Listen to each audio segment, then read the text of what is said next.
Quite sure he's right. Obsessionally neurotic. Pretty dangerous, in fact. Let us never tolerate outrageous conspiracy theories. Do you mean you doubt your powers to convince him? Say it! Say it! All right, I'll say it. Worse than that. What I'm afraid of is his power to convince me. We're talking about putting a manifestly irresponsible man on national television. Sweetheart, be reasonable. What? This is the end game.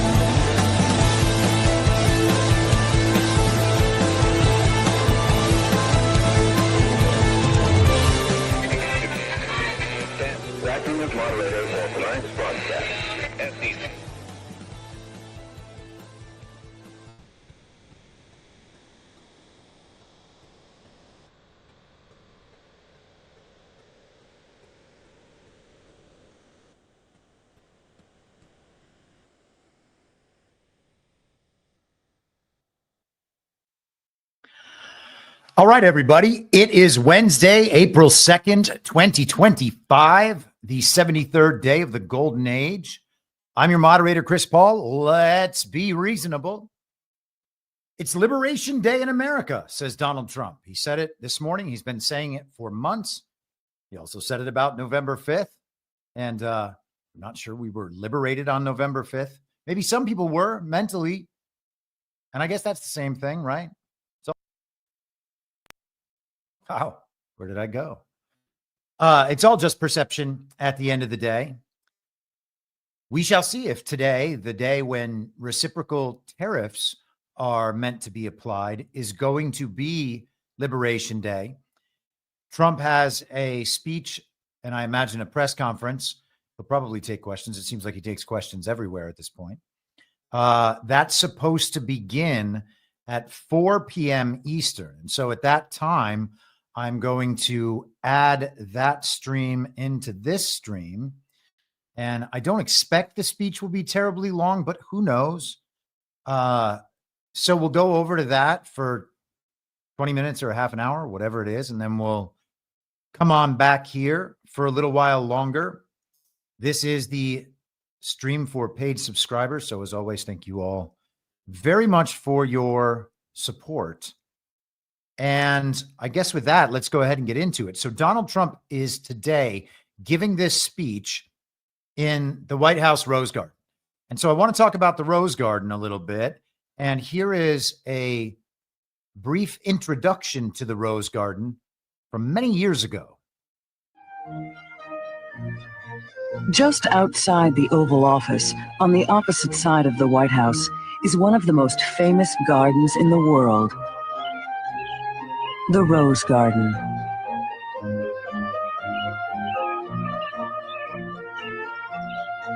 Anchored in four corners with magnolia trees and bordered by rows of crabapple trees and evergreen shrubs, beds of seasonal flowers form a geometric pattern based on an 18th century garden design. The creation of the Rose Garden was supervised by President Kennedy's friend Rachel Lambert Mellon in 1961.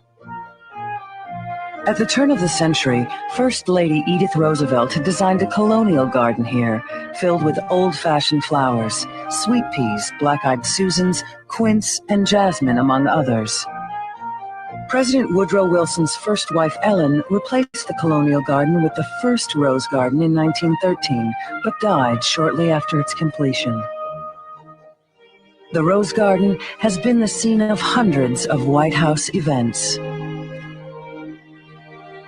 In one remarkable meeting, President Kennedy welcomed a group of young men that would include a future president, Bill Clinton.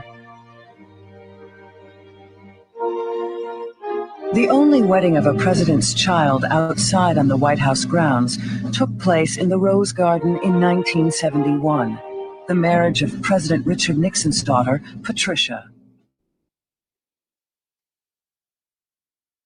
So some of the history of the Rose Garden. And I thought this was particularly interesting. This is from just yesterday in Architectural Digest, of all places. Trump's White House Rose Garden pave over plans unpacked.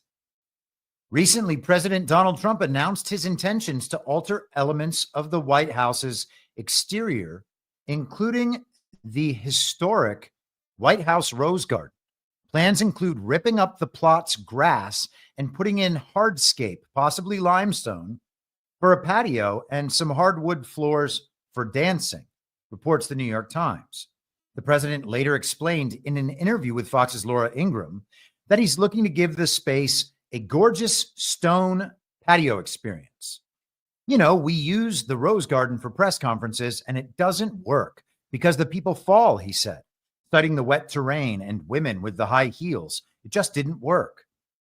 He expressed that the roses stay. It's just the center section of the garden that could get an overhaul. The Times reports that the makeover will see the space transformed to resemble a patio like the one he has at Mar-a-Lago. And there are some pictures. He's walking here with Elon Musk. Elon's doing a weird thing with his hands, and we are wearing the same hat. So I guess that's kind of cool. The Rose Garden looks like the sort of place that powerful people would walk around plotting, a la Game of Thrones. Skipping down. Why does Trump want to pave over the White House Rose Garden? It may sound extreme to pave over the grass in such a legendary space. Trump is reportedly looking into hardscaping on the plot out of concern about foot traffic on the garden's soft terrain, according to reports from CNN and the Times. All of this foot traffic likely puts a lot of wear and tear on the lawn, so they may be looking for something more durable, says Christine Paulus, a contributor to The Rose Book, a text featuring essays exploring the horticultural history of the rose. And we will get into some of the symbolic history of the rose in just a moment. We don't know the extent to which Mar-a-Lago's design aesthetic will inform the Rose Garden renovations beyond what is referenced by the New York Times report. But according to Miami interior designer and founder of IV Atelier, Irina Vitiuk, the Mar-a-Lago-inspired design doesn't necessarily mean directly replicating the private club and blah, blah, blah. Here is some of the patio design at Mar-a-Lago. Now, I don't think the White House is going to be made to look like this, although it would probably be a lot cooler if it was. Melania spearheaded a restoration of the White House Rose Garden with landscape architecture from the firm Ome Van Sweden during Trump's first term. The renovations were controversial and drew backlash, leading to a petition that called for the changes to be reversed. As Paulus points out, the White House Rose Garden has undergone several renovations. And so, let's do this paragraph, this last one. It's possible for a proposed redesign to the White House Rose Garden to be successful, but it would need to be approached with sensitivity to the garden's historic legacy.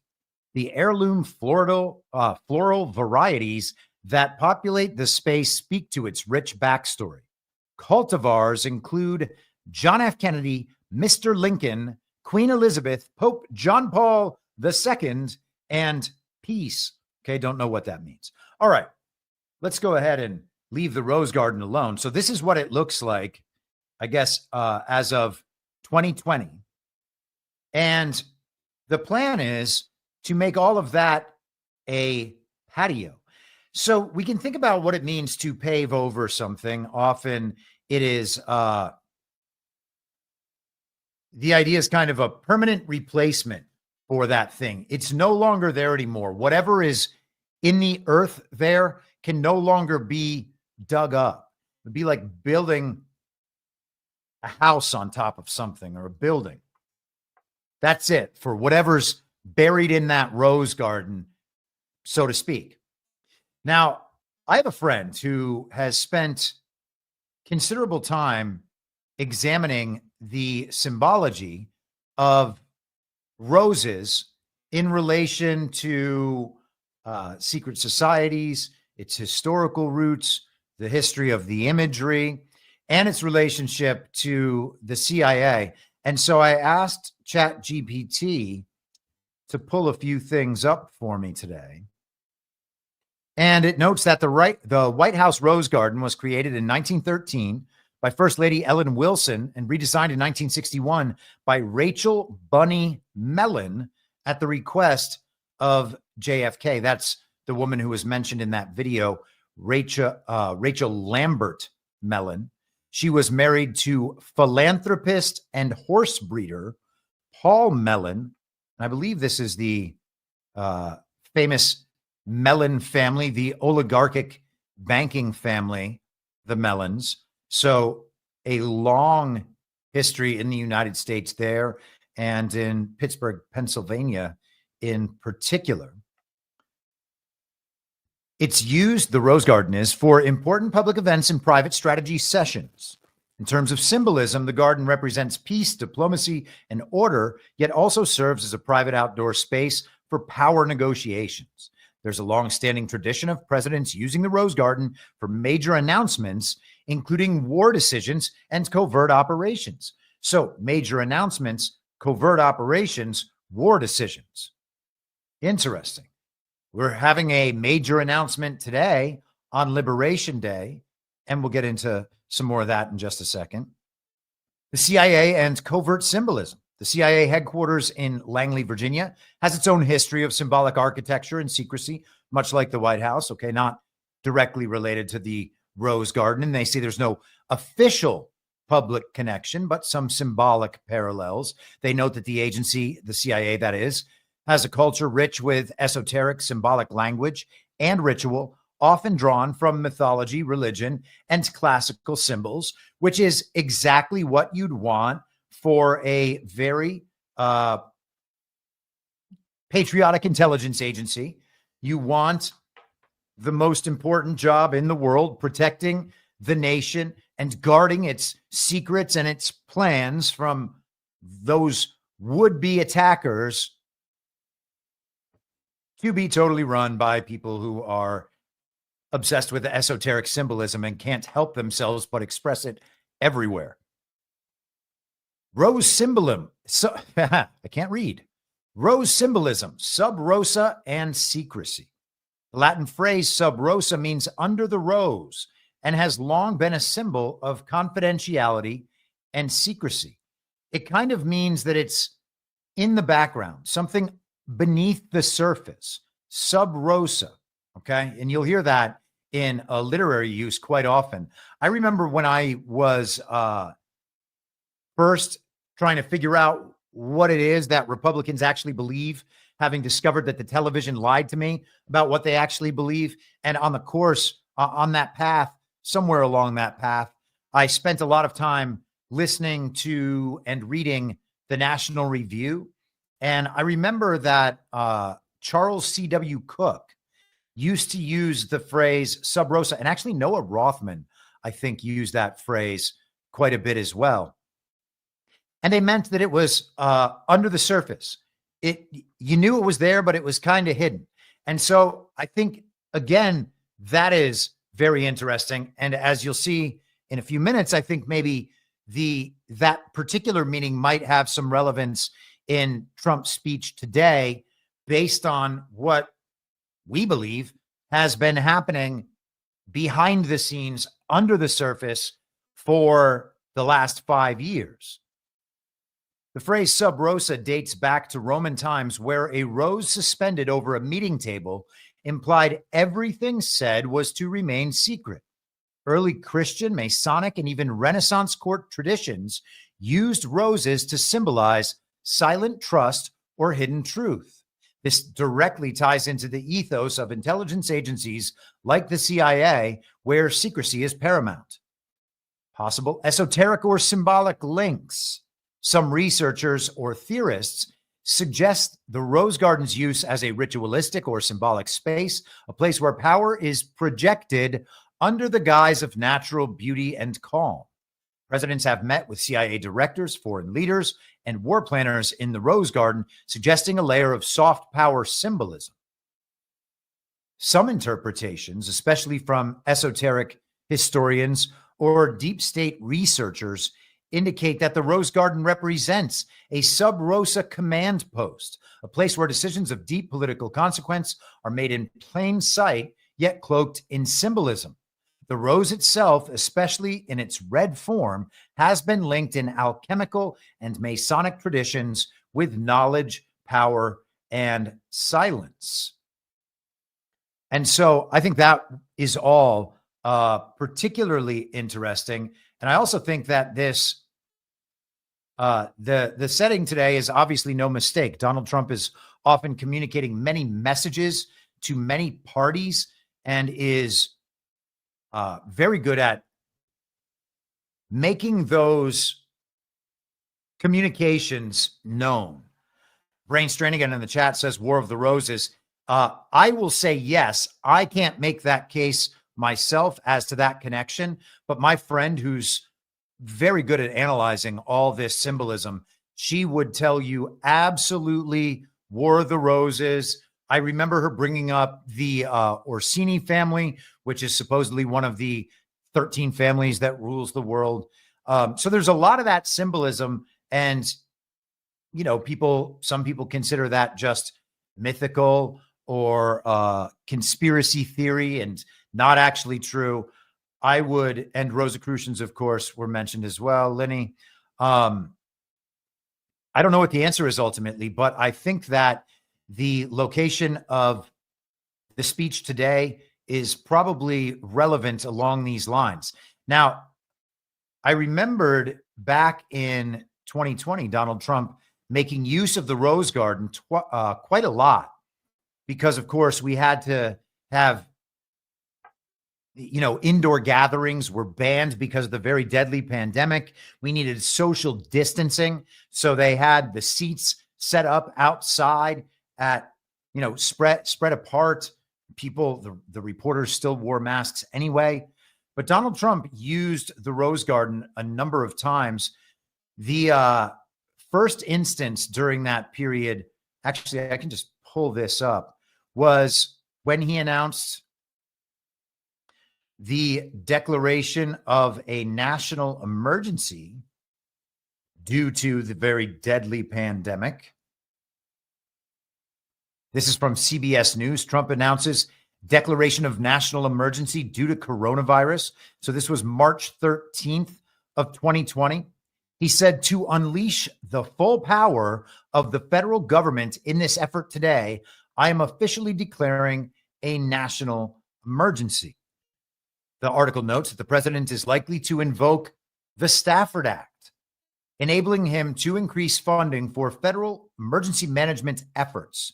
Although the president, FEMA efforts, by the way, although the president did not explicitly mention the Stafford Act. On another note, the president announced he's waived all interest on federal student loans for the time being, blah, blah, blah. No resource will be spared, nothing whatsoever, the president declared.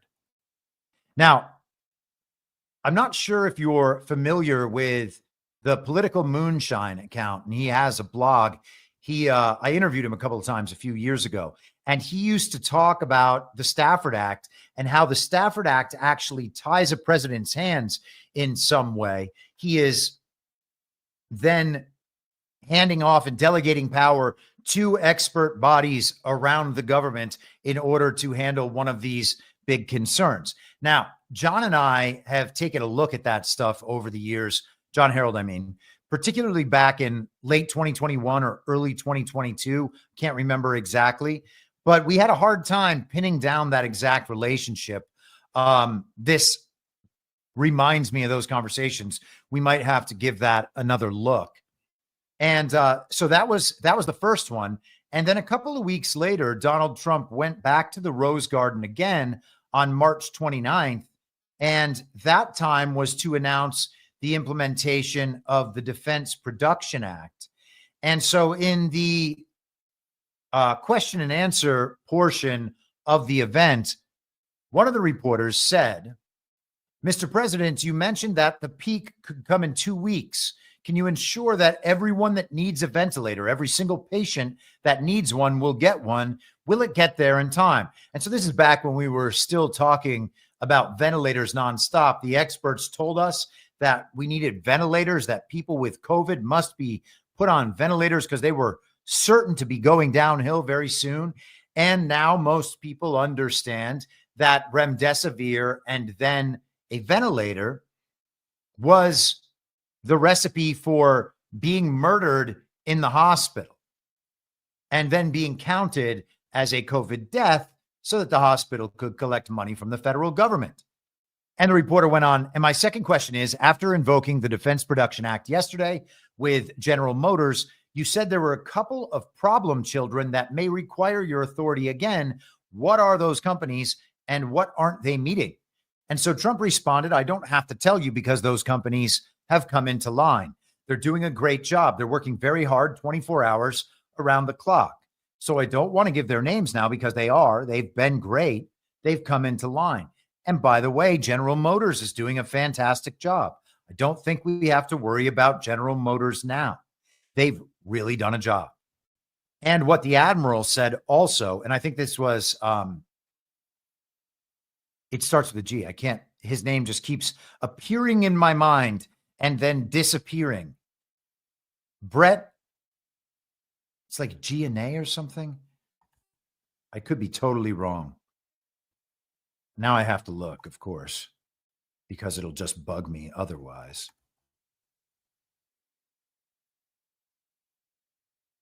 Huh. Oh, man. The machine's not giving me the right answers.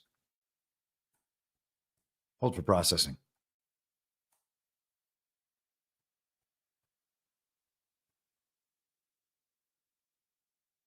Admiral Brett Giroir. That's the guy I was thinking of. French sounding. I got to French sounding just using my memory. Let's continue. I think we can add this, Admiral. The reason we show more cases than anybody else in the world is we're doing more testing than anybody else in the world. So we have more cases because we're doing far more testing.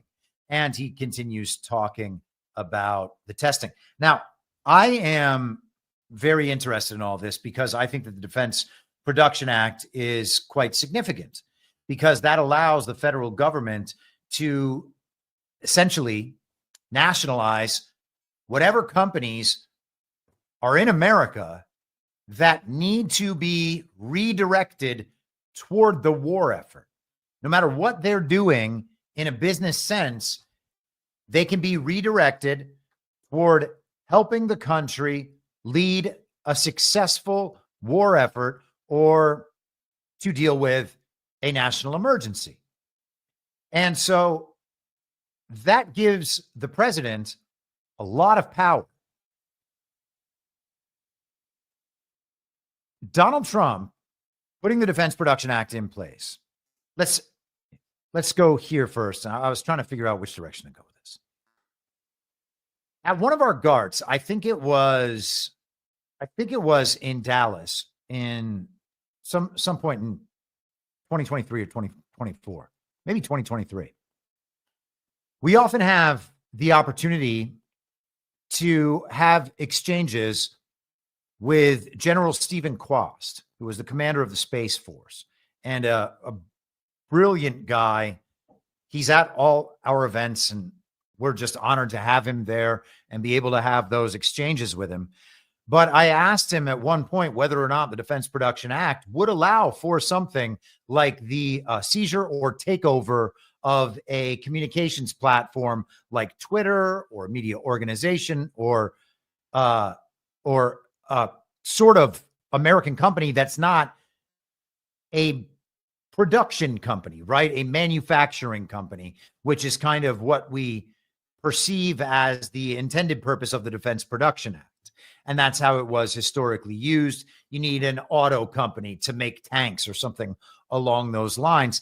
And he said it wasn't quite the, if I recall, and I haven't watched the clip in a while, but he said if it wasn't the Defense Production Act, then there was something along those lines. And because of the national emergency, because Trump said that we were attacked and that we were at war and that he was a wartime president, and we've had those discussions over the last few weeks when it comes to the the Alien Act of 1798, whether or not the president could declare war as a result of invasion or incursion and attack on our soil. And that is how Donald Trump classified the COVID pandemic. And you could see that as being much broader in its interpretation and more all-encompassing about the infiltration and usurpation of our Constitution, the takeover of our country that has happened over years, but really decades and really centuries. So it gives Trump wide latitude on what he's able to control, and then he delegates some of that authority to the COVID task force, to DHS, to the Department of Defense, etc., to deal with the national emergency. Now, I'm prefacing with all of this because, so March 29th, that would be 5 days ago, right at the end of March through the beginning of April, that's when all of this stuff was being put in place in 2020. And we've talked about these dates before, and these dates are significant. This is from Senator of Wisconsin, who just had a fake election last night. We will get to that fake election a little later on. He posted on X, formerly Twitter, this morning. Today is the 1-year anniversary of the day I gave POTUS my immigration chart on Trump Force One. I'm glad it came in handy. God works in mysterious ways. And so he's sharing some pictures. He's got these, he's got this paper in his hand, a chart about abortion in Michigan, Proposal 3, the Right to Reproductive Freedom Initiative on 11/8/2022. And this was showing Michigan passing their right to abortion, I guess. So it's interesting that that is the chart in his hand in that picture. Then he shows Donald Trump standing up in front of that very chart with the arrows. We have seen this chart before. Ron Johnson says that this chart was given to Donald Trump on April 2nd of 2024. Okay. So we know that Liberation Day today, Trump could have put it on April 1st, but that would be April Fool's Day. And he didn't want to put it on April Fool's Day. So instead, he put it on April 2nd. I forgot one of the slides. This is Ron Johnson's chart. Okay. And as you will see on Ron Johnson's chart, there is no big red arrow right down there at the bottom like there is later on this very same chart. Now, let us go to that very April 2nd, 2024, 1 year ago. Okay.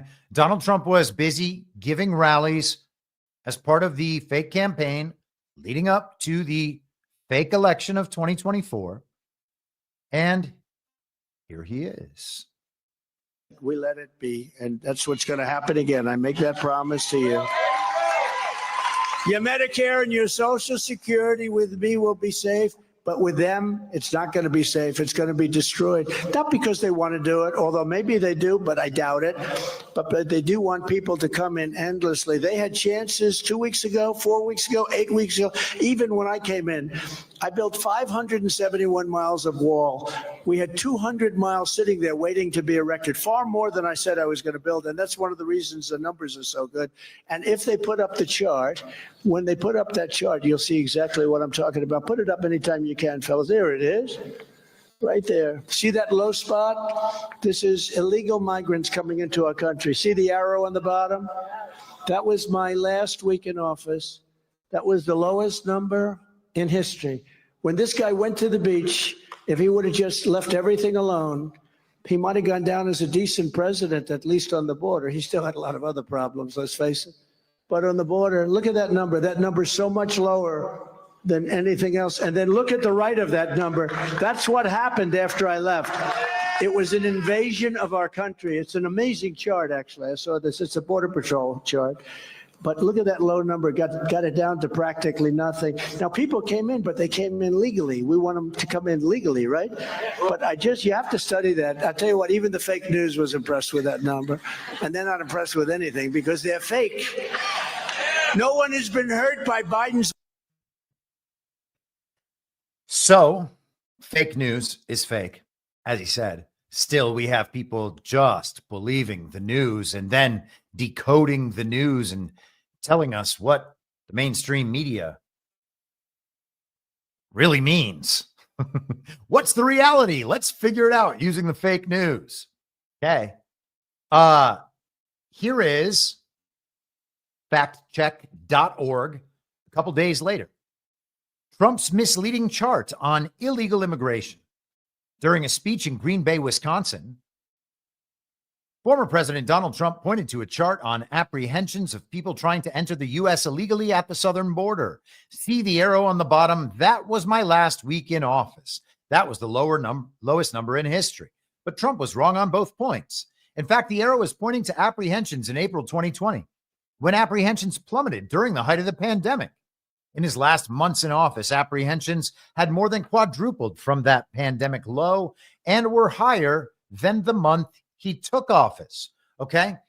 So, to the extent that these numbers are real, they would be right. That totally refutes what Donald Trump is saying about the immigration trends.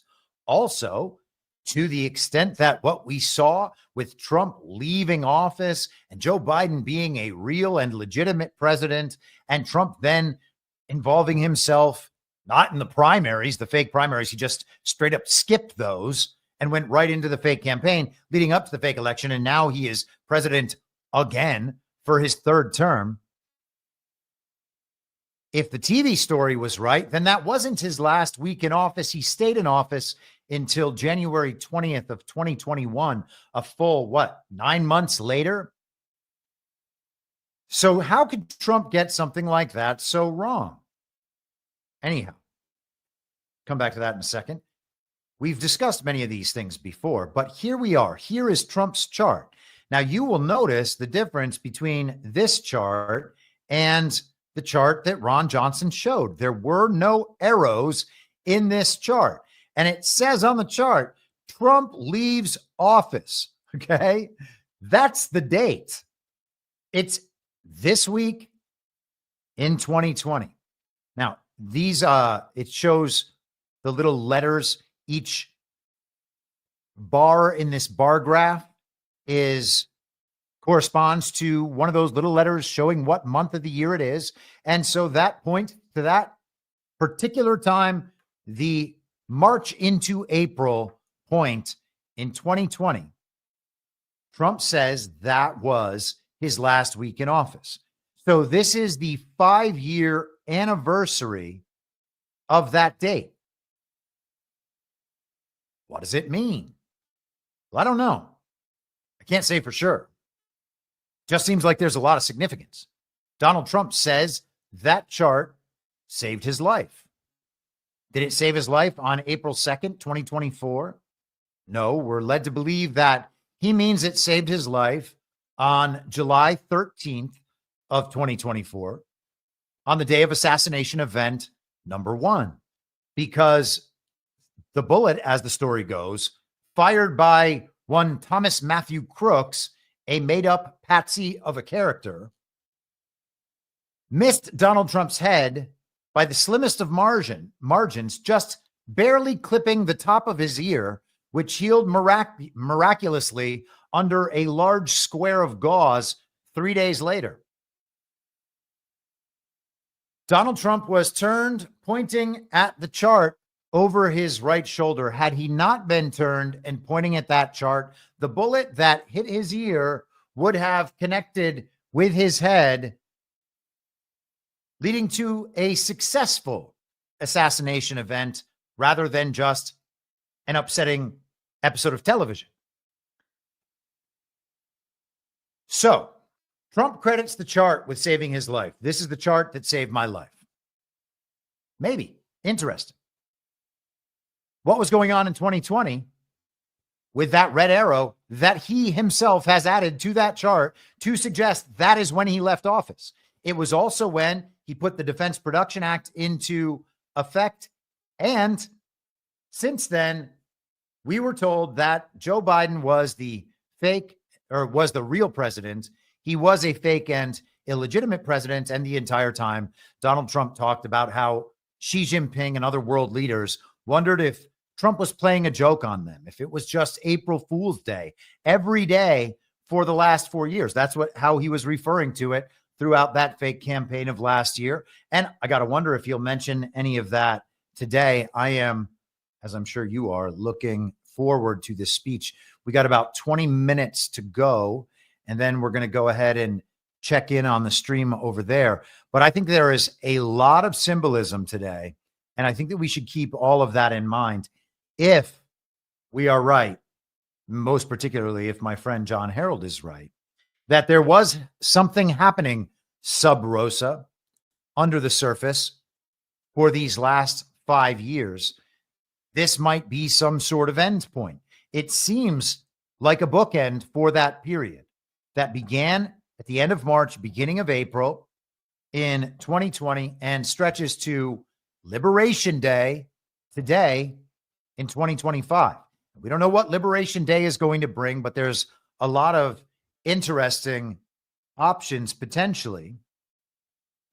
I actually wanted to share one more thing that I forgot to drop in the notes, but there was an interesting potential new element to the TikTok story, because that is another one of those dates that falls in this week, 2025, the 75-day extension of the TikTok ban. And just this morning, we have, for the first time, as far as I can tell, mention of some other companies in the mix for TikTok. This is Reuters from this morning. TikTok bidders pile up as deadline looms with Amazon and OnlyFans founder in the mix. Amazon and separately a consortium led by OnlyFans founder Tim Stokely are the latest to throw their hats into the ring for TikTok. The site faces an April 5th deadline to reach a deal to find a non-Chinese buyer under the threat of being banned from the United States. U.S. officials have raised concerns over the app's ties to China, which TikTok and owner ByteDance have denied. Trump administration officials are meeting on Wednesday to discuss the various options for TikTok. And a U.S. administration official confirmed Amazon had sent a letter to Vice President J.D. Vance and Department of Commerce Secretary Howard Lutnick. Amazon declined to comment, while TikTok and ByteDance did not immediately respond to requests for comment. And we, of course, talked about the strangeness of J.D. Vance spearheading, quote unquote, this TikTok effort. It is my assumption that the TikTok issue was handled back in 2020. And on some level, we know it was handled back in 2020. They talked about the data being housed at Oracle for these last many years, that TikTok data, not necessarily the app and the platform and its user base itself, although that is probably quite valuable. It's that data behind everything. And so it's interesting to see Amazon jump in this mix because, as we've talked about many times, Amazon with Amazon Web Services acts as a middleman for a huge portion of not only the country's, but the world's internet traffic. It goes through Amazon Web Services, which means presumptively that at all these middleman points, the people who control these routes, they are able to then capture and store that data. It's just a place where data can be accessed and taken. And when you think about how much the full possession of information in an information war, but in general, must matter, then the control over that data seems like one of the most critical aspects of all of this. And so it is a pet theory of mine that some of that is involved with this TikTok deal, and that TikTok is publicly symbolic in that as an avatar of that collection of data in that great cloud in the sky where all of that lives. We talked many times throughout the fake and illegitimate presidency of Joe Biden about what seemed to be a total lack of access to any real information throughout that entire fake presidency. The people on television pretending to run things didn't really seem to have accurate information at any point. They were never importantly right about anything. They were never really ahead of anything. The way our information used to work in terms of public communications and the information that makes up the public belief system in the collective consciousness, that was always generated by intelligence agencies trying to take over countries and wield power in those countries and overthrow governments and present these countries once overthrown with their new constitutions that would be modeled after ours and give them the freest system in the whole wide world. They can become part of our democracy. And eventually, as we know, the purpose of all of that is to implement the one world liberal international rules-based order. And you do that country by country, overthrowing them, destabilizing them, infiltrating them, gaining control, getting the citizens on your side. And then when they realize that they've been hoodwinked, they've been had, and then they rebel and protest and sometimes revolt, well, then you use that instability to take over again, further infiltrate, further implement the system. So when you're doing that, the most powerful weapon there is all of the information that goes out to populations so that you can control what the population believes and therefore how they respond to what they believe. And you can lead them, you can corral them continuously back into their own pen where they are perfectly controllable. If you have all that information, and you've always had all that information, and your advantage is based on the possession and use of all that information, and then that information is taken away, well, then you're screwed. And it seems like that's what we've been witnessing over these last many years, and is, to my mind, part of the freak out about the purchase, quote unquote, of X, formerly Twitter, by Elon Musk. They lost the possession of the greatest information weapon in the history of the world, all the data that goes with it. I believe that probably happened in TikTok, and it seems like we're going to have the bookend on that story coming up right now as well.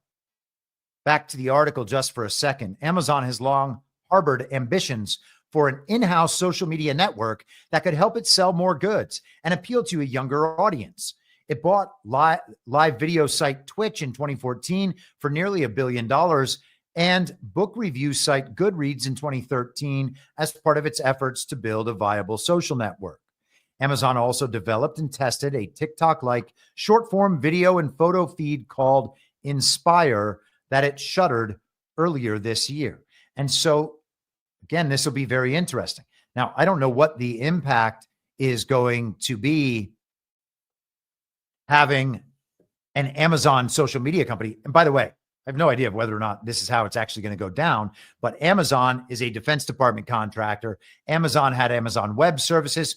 Who knows whether that was seized in the Defense Production Act, whatever actual private portion of that wasn't part of the government. We have all these quasi-governmental corporations that were told are private companies in every possible industry, linked in with the World Economic Forum. We pretend they're not part of the American government. It's very difficult to pretend they're not part of the global government infrastructure, especially when you look at the World Economic Forum partners. And I always love doing that, as many of you who, actually probably all of you, since it's the subscriber stream, but long-term listeners would understand that I often go back to the World Economic Forum so it's weforum.org/partners if you want to look for yourself. But here it is. You can see under the A's, there, my friends. Well, I can't grab the link. But there is Amazon. So we know that these companies are plugged into the global governance infrastructure. Could Trump have taken them away? Is all of this wrapping up now? Last week, we heard that Twitter was going to buy X, formerly Twitter, was going to be sold to, I think that's the right way to say it, XAI. So it's sister company. So the transfer is a financial thing and an in-name only sort of thing in effect, but it becomes part of this other corporate entity, fully separated, presumably, from the situation before. These are interesting things to be coinciding along a timeline. And I think that these are the sorts of things that you can't just ignore. And I know that some of this does seem a little esoteric, the focus on symbolism and the rest of it, but hard to deny. So Donald Trump is expected in now 10 minutes to come out and give a speech announcing reciprocal tariffs on countries around the world. We have seen over the past few days, some countries have, quote unquote, submitted. Mexico's President Claudia Sheinbaum has announced that they would not be applying tariffs. Israel is apparently stripping away their tariffs. And who knows what that means? All right. I've said many times, the rules-based international order, the ultimate form of all of that when it's all done. And these are the things we have to think about. Like, what sorts of things would a full-fledged one world liberal international rules-based order be doing? How would it operate? Okay.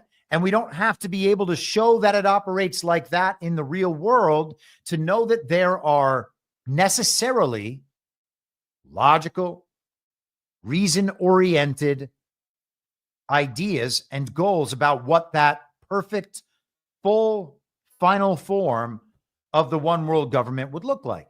And so, of course, if you have a one world government that has under it control over national governments and over all the corporations that provide the products and the services that all of the normal people, you know, the useless eaters in the world, would actually use, well, you would then be controlling all of that from a centralized node in a top-down fashion. People can't understand, how do all these things work together? How could there be this conspiracy when all of these companies have their own goals? Well, that's how. It's not hard to figure out, okay? You understand that the most powerful people with the most control, who create the money and don't give a shit about an average person, you can't possibly care about humanity if you're willing to call them useless eaters and treat them as though they are cattle, okay? If you have that level of power and control, and you have those desires, well, you're going to set up a system to operate in the best possible way. And so you can allow competition way down the chain to figure out and to let that spontaneous exercise figure out how best to operate that system. But at the end of the day, it's all being controlled from the top. And so if you want companies that can't pull their weight to have the same experience and to be, quote unquote, equal to other countries who can pull their weight or pull more than their weight, like the US, for instance, then you would want some of the profit and productivity of the United States to go to those other countries. Sorry.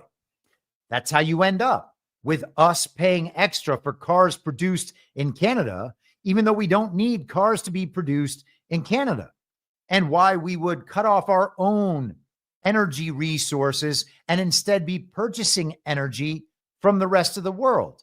It's because of the manipulations of that system from the top down. It's not just that our politicians in the past have made bad deals. It's that the thing is orchestrated from the top because of course it is.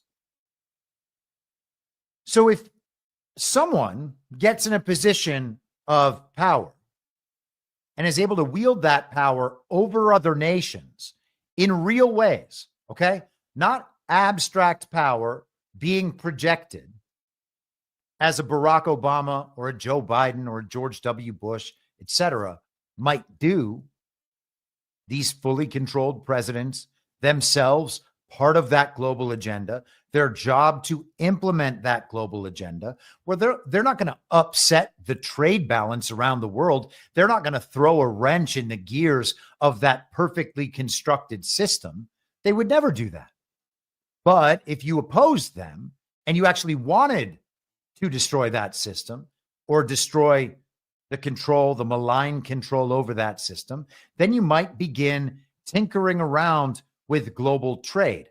And I believe that that is what we are seeing during this period. And I believe that that's what the purpose of these tariffs is ultimately. And some of my friends don't agree with that. They think it's just leverage. We're wielding leverage against other countries, a much simpler explanation for these things that doesn't indicate the kind of the hidden hand, the unseen hand of that centralized control operative in these situations. I don't know how you can believe in that, but extract that element from this consideration. But everybody's got their own viewpoints, and that's all right. Hakeem Jeffries, the Democrat minority leader in the fake and illegitimate House of Representatives, has tried to reframe all of this not as Liberation Day, but as Recession Day. Beginning of this Congress, House Democrats have continued to make clear that we are fighting hard to build an affordable economy that. And by the way, watch this guy's hands. He's always just such a ridiculous speaker. He's saying nothing, and his hands are doing most of the work to make it seem as though he's making powerful and important points. Drives down the high cost of living for everyday Americans. Because the cost of living in America is too high. Housing costs are too high, grocery costs are too high, childcare costs are too high, utility costs are too high, and insurance costs are too high. America is too expensive. Donald Trump and House Republicans aren't doing anything about the affordability crisis in the United States of America. We were told that grocery costs were going to go down on day one of the Trump presidency. Costs aren't going down in America, they're going up. And the Trump tariffs are going to make things more costly in the United States of America. House Republicans, Senate Republicans, and Donald Trump haven't done a single thing to lower the cost of living in this country. Not a single bill, not a single executive order, not a single administrative action has been done by Donald Trump, House Republicans, or Senate Republicans to lower the high cost of living in the United States of America. In fact, Republicans are crashing the American economy in real time and driving us to a recession. This is not Liberation Day, it's Recession Day in the United States of America. That's what the Trump tariffs are going to do. Crash the economy, which has been happening since January 20th of this year. And the American people are taking note of it in community after community after community. But it gets worse. Not only have Republicans failed to do anything to drive down the high cost of living in the United States of America, they are trying to take health care away from the American people and end Social Security as we know it. Our response to that Republican effort, not on our watch. We're working hard to save Medicaid and strengthen and protect Social Security from Donald Trump, Elon Musk, and the extreme MAGA Republicans who are on the run. They're on the run on the economy. They're on the run legislatively. Yesterday, they got out of town before sundown because they have no agenda to make life better for the American people. And they're on the run politically, which as Democrats, we've been saying since January, and now apparently other people are starting to catch up. Yeah, Trump is on the run. And to substantiate that point, Politico released an article this morning about how Elon is on his way out. He's about to ditch, Trump's cabinet, the people around Trump, the people in the administration don't like Elon Musk and his interference, so he's going to leave. That scoop was not true. Trump and Elon have been talking about when he's going to wrap up his work. And is it going to be this week at the end of this little period? Or is it going to go through the next couple of months until we get to the beginning of America's 250th birthday? We'll see how long Elon sticks around, but that's not a big deal. And I'm going to wait to talk about the elections until after the Trump speech. But last night, there were 4 important ones that had captured national attention. The 2 congressional races in Florida, both of which went to Republicans, but by smaller margins than Trump's win in 2024, quote unquote, right? Fake election then, fake elections now. Reported results do not reflect the will and intent of the voters. They are just the reported results that the machine produces in support of whatever narratives they're attempting to run, to the extent they have control. And I don't believe that they have full control over these things. But anyhow, Republicans took those 2 races. In Wisconsin, the Supreme Court race that Charlie Kirk and Scott Pressler were screaming about, that Elon Musk traveled to Wisconsin to support with many millions of dollars. We'll get to all that later. They lost the Supreme Court seat.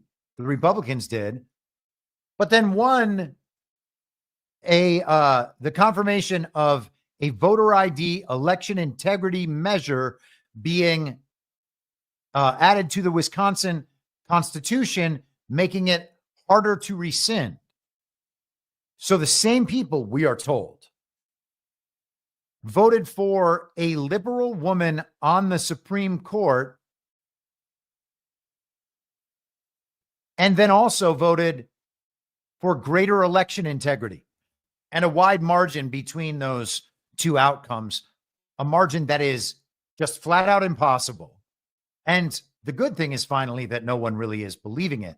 But let's stick with the Liberation Day for a second. I'm assuming that we will get to this press conference any minute.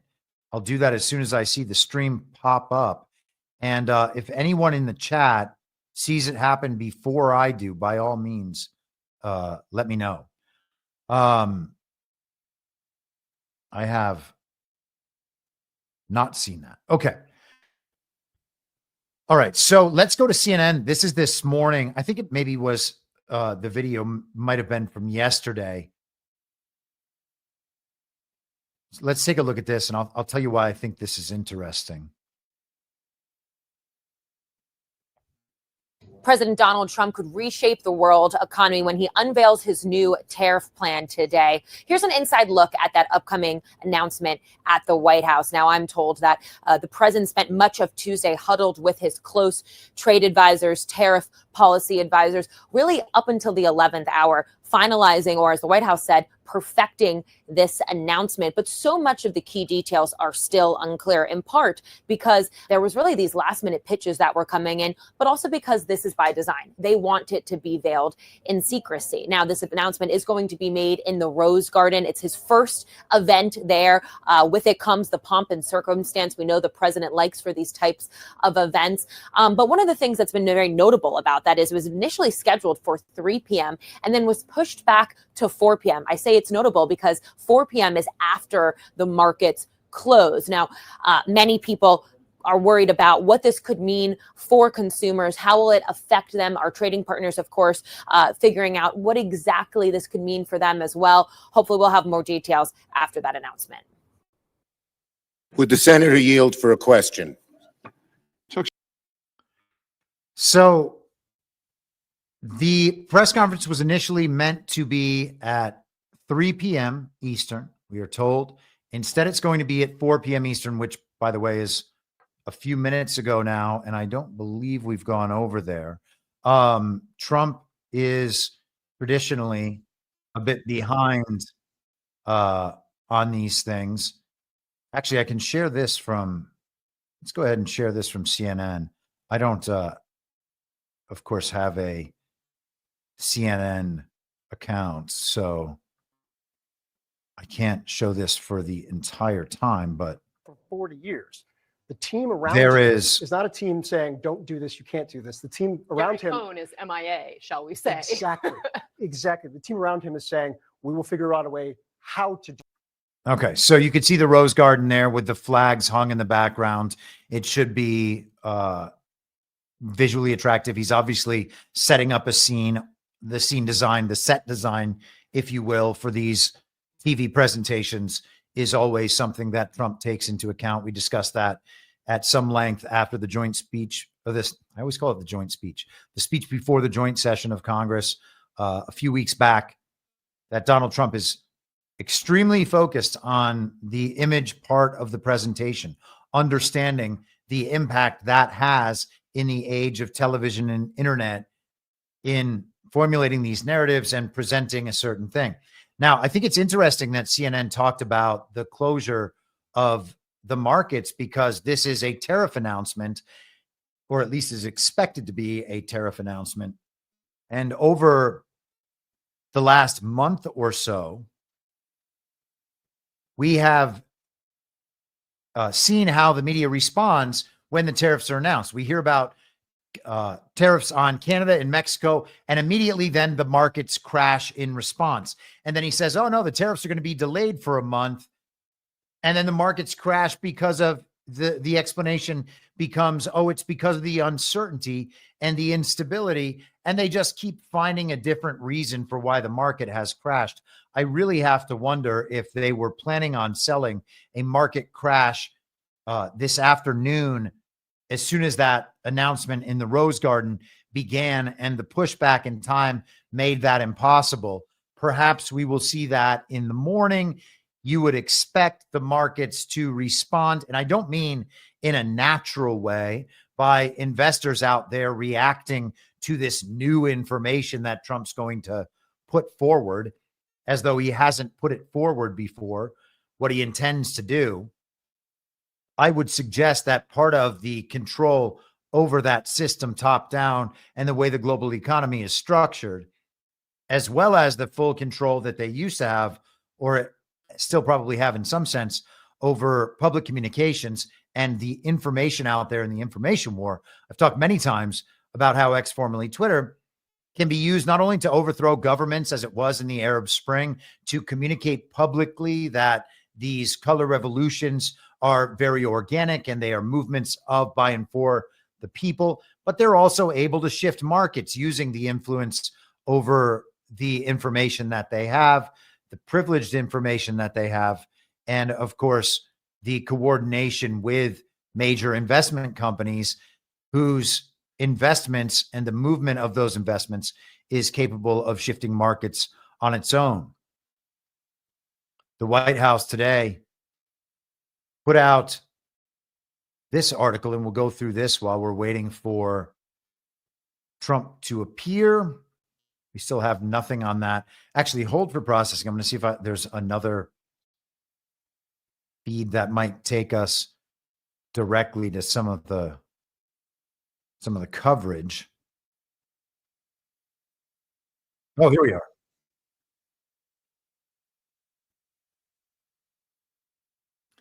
Here we are. We're going to be about 2 minutes behind, but the event has started, and let us go over to that.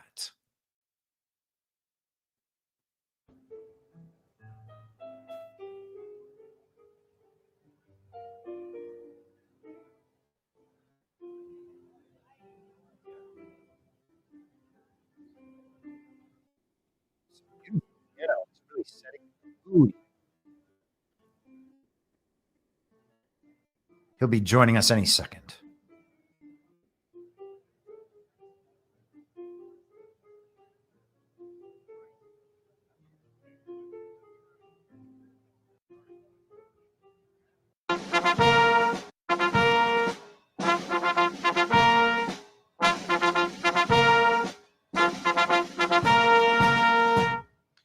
Ladies and gentlemen, the President of the United States.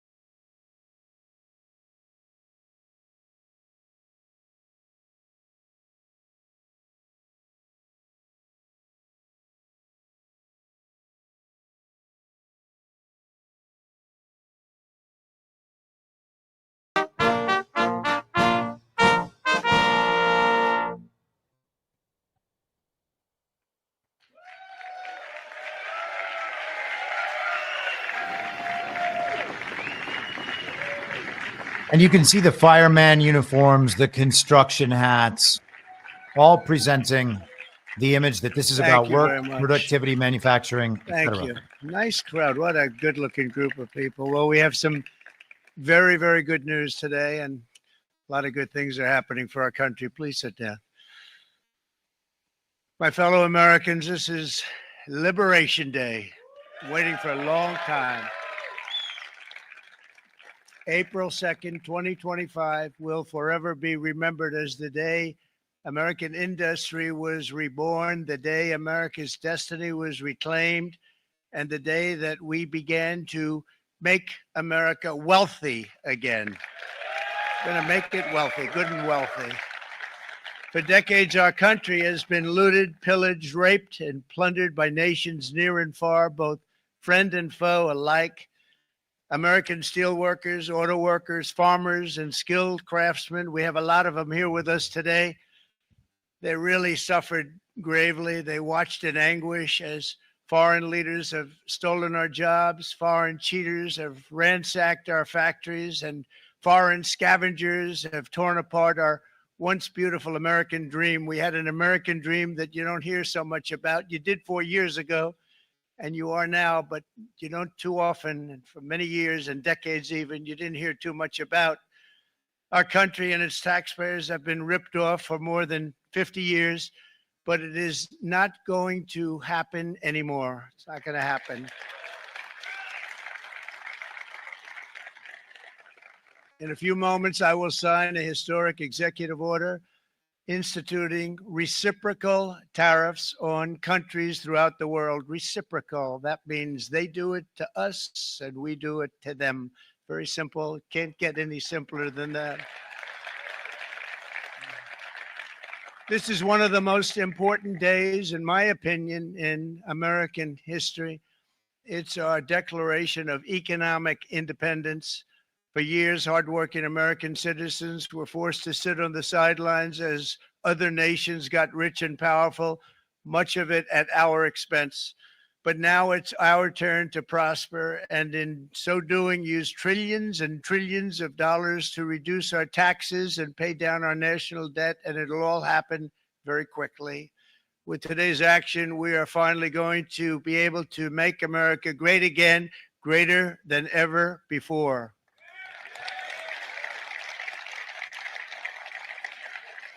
Jobs and factories will come roaring back into our country, and you see it happening already.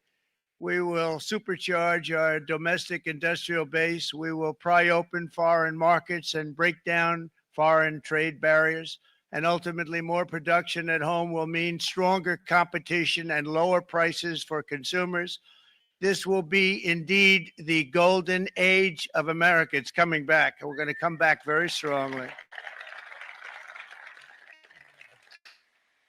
We're pleased to be joined on this momentous occasion by Vice President J.D. Vance. J.D., thank you. Thank you. Thank you very much. Where are you, J.D.? No, that wasn't too hard to find. I was looking, you know, he likes to take a low-key attitude, so usually we sit right in front. He's gaining a lot of confidence, Mike, isn't it? And nearly my entire cabinet is here, as well as Speaker Mike Johnson, who's done an amazing job. And with the great success we had last night in Florida, we have a majority of 7. And 7's like a lot when we had it at 1, right? You've done a fantastic job. And many of the members of the House and Senate are with us. Senators, congressmen, thank you all for being with us. We appreciate it. For decades, the United States slashed our trade barriers on other countries, while those nations placed massive tariffs on our products and created outrageous non-monetary barriers to decimate our industries. And in many cases, the non-monetary barriers were worse than the monetary ones. They manipulated their currencies, subsidized their exports, stole our intellectual property, imposed exorbitant VAT taxes to disadvantage our products, adopted unfair rules and technical standards, and created filthy pollution havens. They were absolutely filthy, but they always came to us and they said, we're violating, we should pay for it. It's all detailed in a very big report by the U.S. Trade Representative on foreign trade barriers.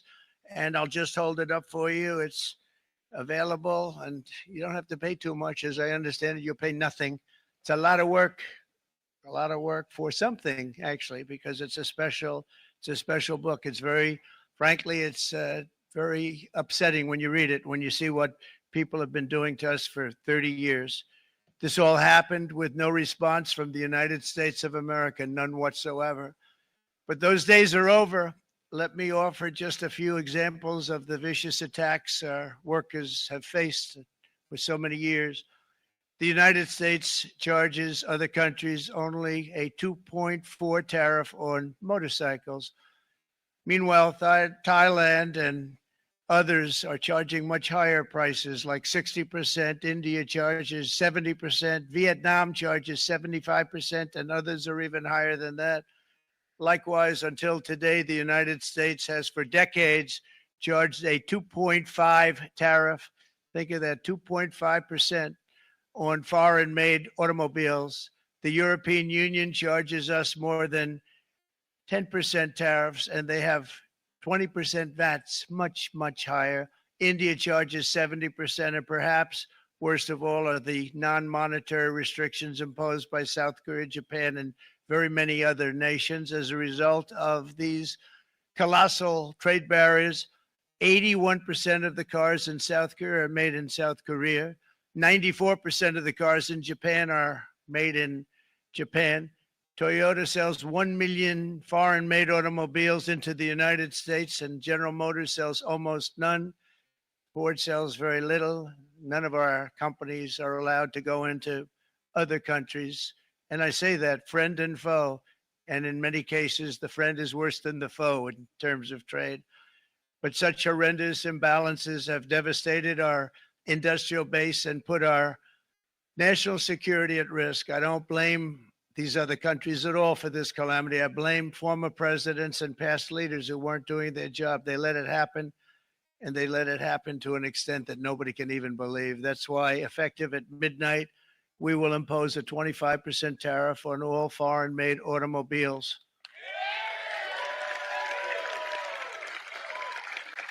Thank you. Brian, I'd like to have you come up here for a second, okay? I just see him sitting. He's been a fan of ours. And he understands this business a lot better than the economists, a lot better than anybody. Brian, say a few words, please, would you? Thank you. It's a great honor to have you. Thanks. Thank you, Mr. President.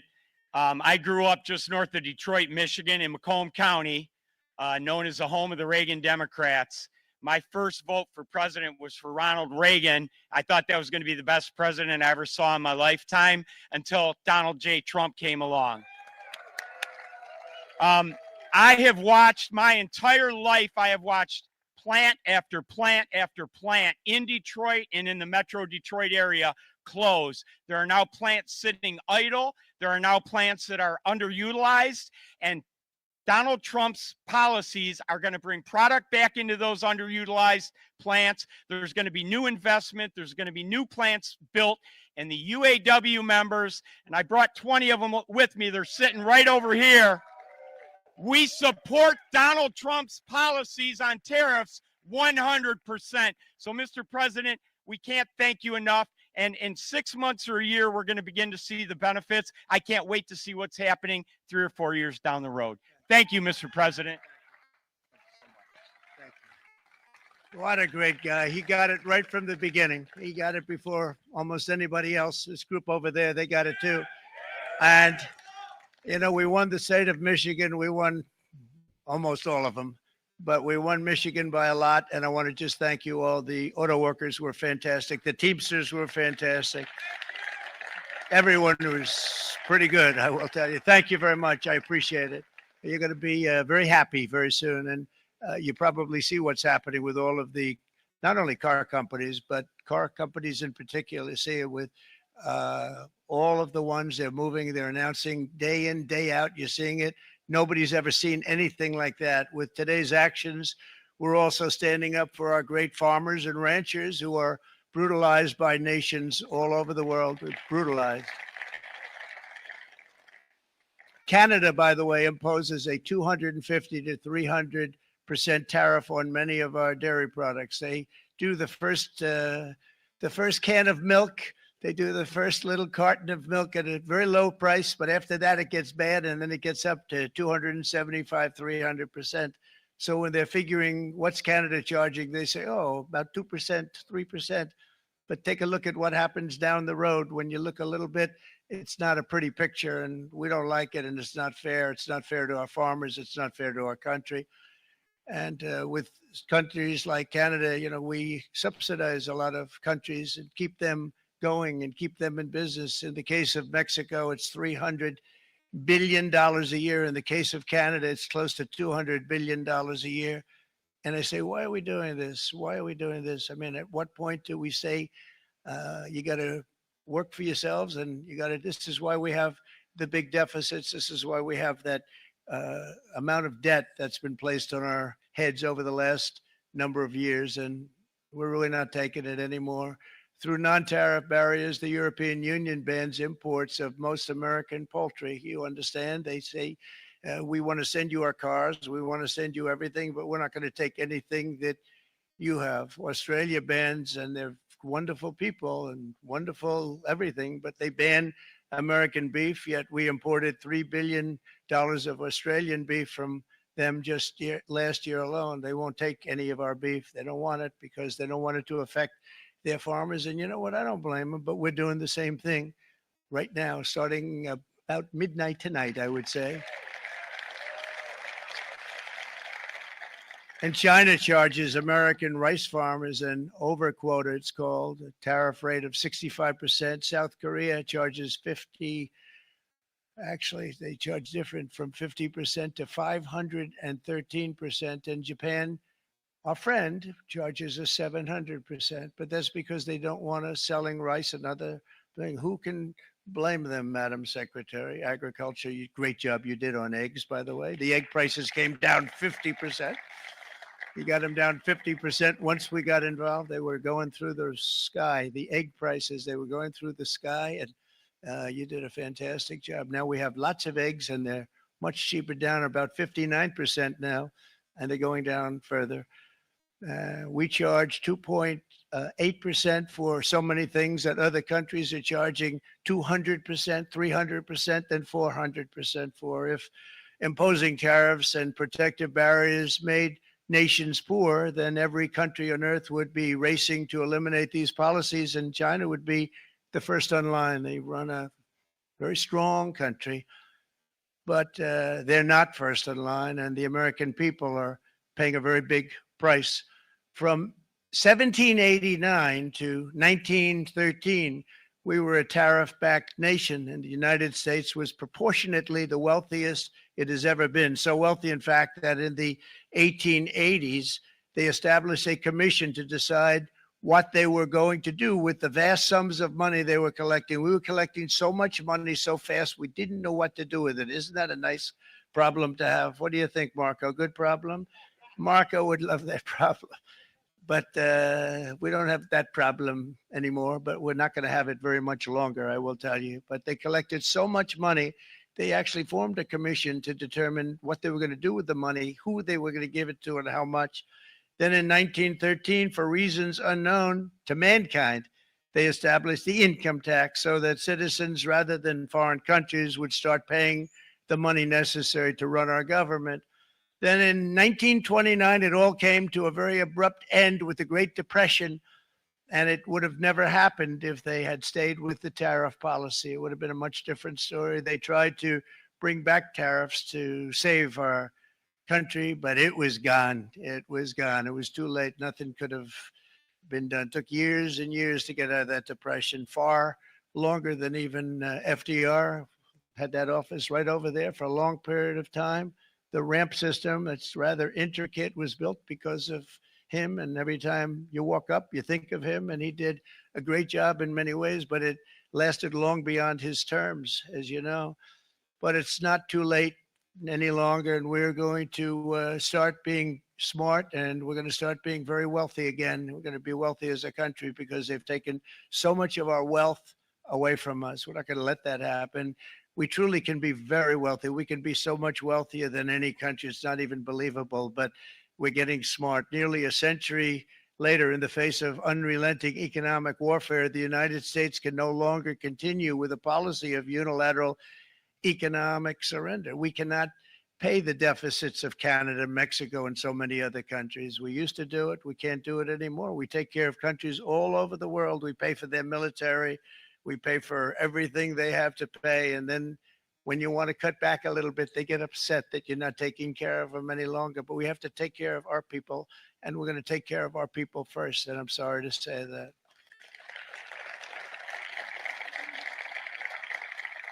And today we're standing up for the American worker, and we are finally putting America first.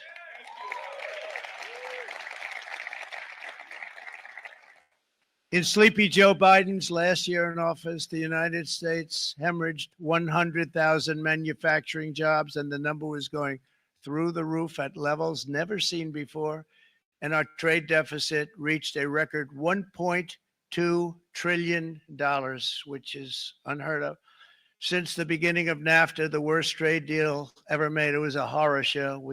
I was able to terminate it. They all said you'd never be able to get it out. We had to get approval from Congress to get it terminated. We had to live with that deal. It was the worst trade deal ever made by far. But since the very beginning of NAFTA, our country lost 90,000 factories. Think of what that is, 90,000. Think about putting a map up and putting text on it. You wouldn't have enough room. 90,000. I said, is that possible? We had it checked 4 different times, and it was actually somewhat higher than that. And 5 million manufacturing jobs were lost while racking up trade deficits of $19 trillion. That was the worst trade deal ever made. As a result of these gigantic losses, foreign nations now own $26 trillion more of American assets than think of this, than the Americans own of their own foreign assets or other foreign assets. The United States can no longer produce enough antibiotics to treat our sick. We have a tremendous problem. We have to go to foreign countries to treat our sick. If anything ever happened from a war standpoint, we wouldn't be able to do it. We import virtually all of our computers, phones, televisions, and electronics. We used to dominate the field, and now we import it all from different countries. A single shipyard in China now produces more ships every year than all of the American shipyards combined. Think of that. And it was a business that we used to dominate. We used to dominate it totally. In short, chronic trade deficits are no longer merely an economic problem. They're a national emergency that threatens our security and our very way of life. It's a very great threat to our country. And for these reasons, starting tomorrow, the United States will implement reciprocal tariffs on other nations. It's been a long time since we even thought of that. We used to think about it a lot. We didn't think about it for many decades, and you see what's happened. For nations that treat us badly, we will calculate the combined rate of all their tariffs, non-monetary barriers, and other forms of cheating. And because we are being very kind, we're kind people, very kind. You're not so kind when you got ripped off with your salaries. My auto worker friends and my Teamster friends and all of the unions that typically voted Democrat, they're not voting Democrat anymore because worker, whether union or non-worker, they're for the Republicans now. That's what happened. But we will charge them approximately half of what they are and have been charging us. So the tariffs will be not a full reciprocal. I could have done that, yes, but it would have been tough for a lot of countries who didn't want to do that. I'd like to see the chart if you have it. Could you bring it up, Howard? This is our great Secretary of Commerce, Howard Lutnick. Thanks, Howard. So if you look at that, China, first row, China, 67%. That's tariffs charged to the USA, including currency manipulation and trade barriers. So 67%, I think you can, for the most part, see it. Those with good eyes, with bad eyes. We didn't want to bring, it's very windy out here. We didn't want to bring out the big charts because it had no chance of standing. Fortunately, we came armed with a little smaller chart. So it's 67%. So we're going to be charging a discounted reciprocal tariff of 34%. I think, in other words, they charge us, we charge them less. So how can anybody be upset? They will be because we never charge anybody anything. But now we're going to charge. European Union, they're very tough, very, very tough traders. You know, you think of European Union, very friendly. They rip us off. It's so sad to see. It's so pathetic. 39%, we're going to charge them 20%. So we're charging them essentially half. Vietnam, great negotiators, great people. They like me, I like them. The problem is they charge us 90%. We're going to charge them 46% tariff. Taiwan, where they took all of our computer chips and semiconductors. We used to be the king, right? We were everything. We had all of it. Now we have almost none of it, except the biggest company is coming in. We're going to end up with almost 40%. Lee Zeldin's working to get their approvals. And it's an amazing company. Mr. Wei, of one of the great companies of the world, actually. They're coming in from Taiwan, and they're going to build one of the biggest plants in the world, maybe the biggest for that. But 64%, we're going to charge them 32%. Japan, very, very tough, great people. And again, I don't blame the people for doing it. I think they're very smart in doing it. I blame the people that sat right in that Oval Office, right over there, right behind the Resolute desk or whichever desk they chose.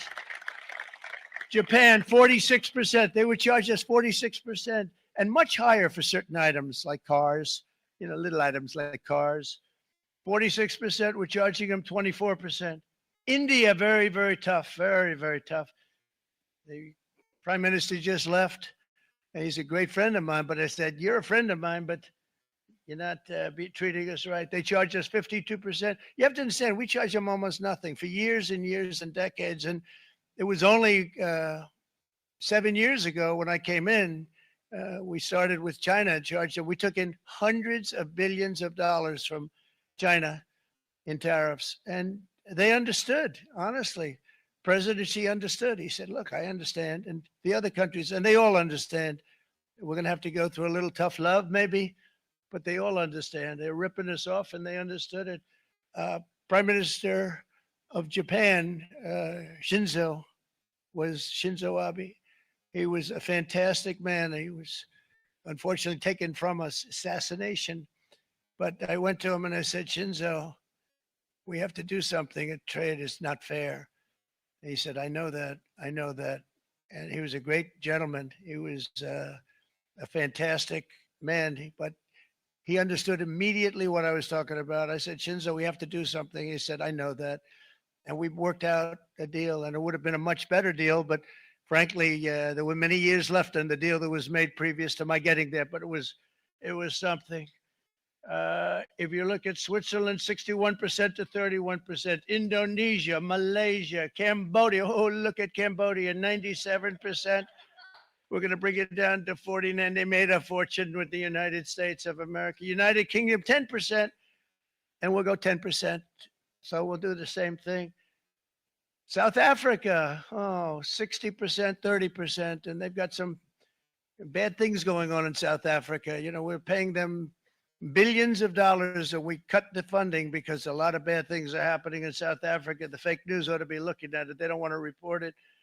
Brazil, 10%, 10%. Bangladesh is 74%. So you see what's going on. Pakistan, 58%. Sri Lanka, 88%. So what we're doing is we're taking not the full, we could take the full 88%. Thanks a lot, Aaron. He's doing a very good job. How's he doing? All right. I think you better take it with you. It's not going to last very long. He's going to put it, it's going to follow you down with the wind. I brought a hat just in case it got too windy, but here, would anybody like a hat? I'm not giving it to a cabinet. I'm giving it to the auto workers. Come here.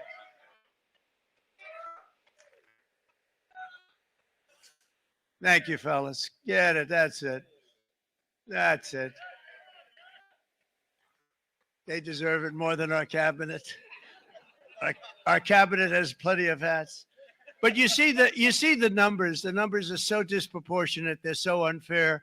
At the same time, we will establish a minimum baseline tariff of 10%. You notice that on the chart? And that'll be on other countries to help rebuild our economy and to prevent cheating. So we're going to have a minimum of cheating, and we're going to be very severe on the people that at the gate that watch the tariffs and watch the product coming in, because there's been a lot of bad things happening at the gate because the money is so enormous that you're talking about. There's never been probably anything like it in terms of the enormity, and there are a lot of bad things happen at the people that do the check-in, and they're looking at 10-year jail sentences if they do play. We're going to treat them so good, but if they cheat, the repercussions are going to be extremely strong. Foreign nations will finally be asked to pay for the privilege of access to our market, the biggest market in the world. We're right now the biggest market in the world. We had a great country 4 years ago in terms of the economics. We were doubling up on China. We were doing so well. Nobody was going to catch us, but so much of it slipped away over the last 4 years under Biden. I campaigned on this policy throughout last year, and today that promise was made, and it was also a promise, as you know, that was kept. Promises made, promises kept. To any company that objects to our common sense reciprocal tariffs, again, reciprocal, back and forth, back and forth. And I call this kind reciprocal. This is not full reciprocal. This is kind reciprocal.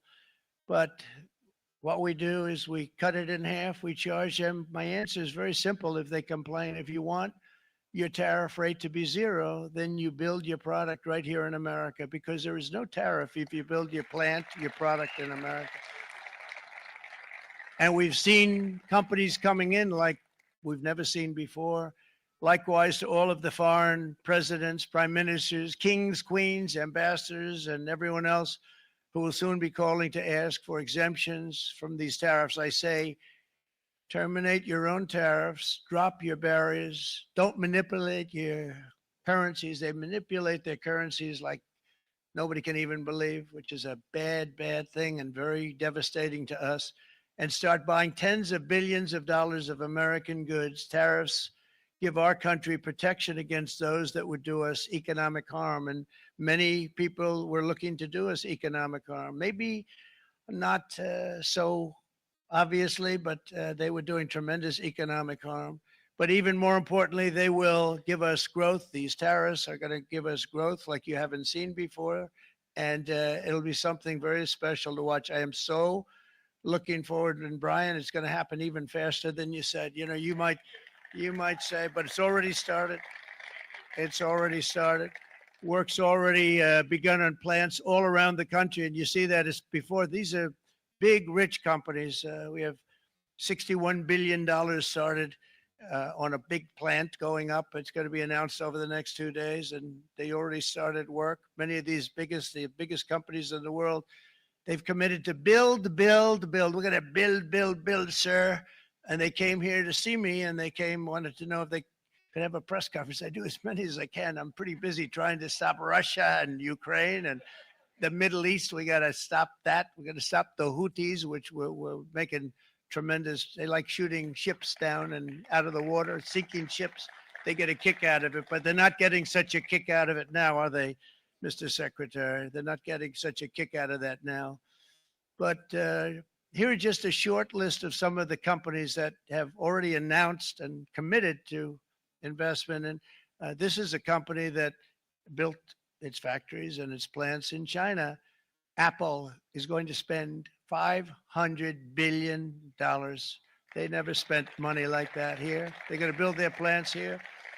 SoftBank, OpenAI, and Oracle, great companies, are investing $500 billion almost immediately. NVIDIA, a hot company, is investing hundreds of billions of dollars. They just announced. TSMC, the biggest, most important company in the world of chips from Taiwan, with no investment from us, is investing $200 billion. And they said the reason was, number one, the election of November 5th, and number two, the tariffs. They don't want to pay the tariffs, and the way they're not paying it is to build their plant here. So we're going to go from almost no percentage. We used to have 100% of the chip market. Now it's all in Taiwan. Almost all of it's in Taiwan, a couple of other countries, but mostly in Taiwan. And think of it, we had 100%. We lost it because of people in that office that didn't do their job. They allowed it to be stolen from us. Johnson & Johnson, great company, $55 billion. Eli Lilly, $27 billion. Meta is investing $500 billion. Wow. The Mac is investing $20 billion. CMA, CGM, $20 billion. And then you have Merck and Clarios, Stellantis, General Motors, GE Aerospace, Honda, Nissan, Hyundai are all putting in billions and billions of dollars, and they're committed 100%. So.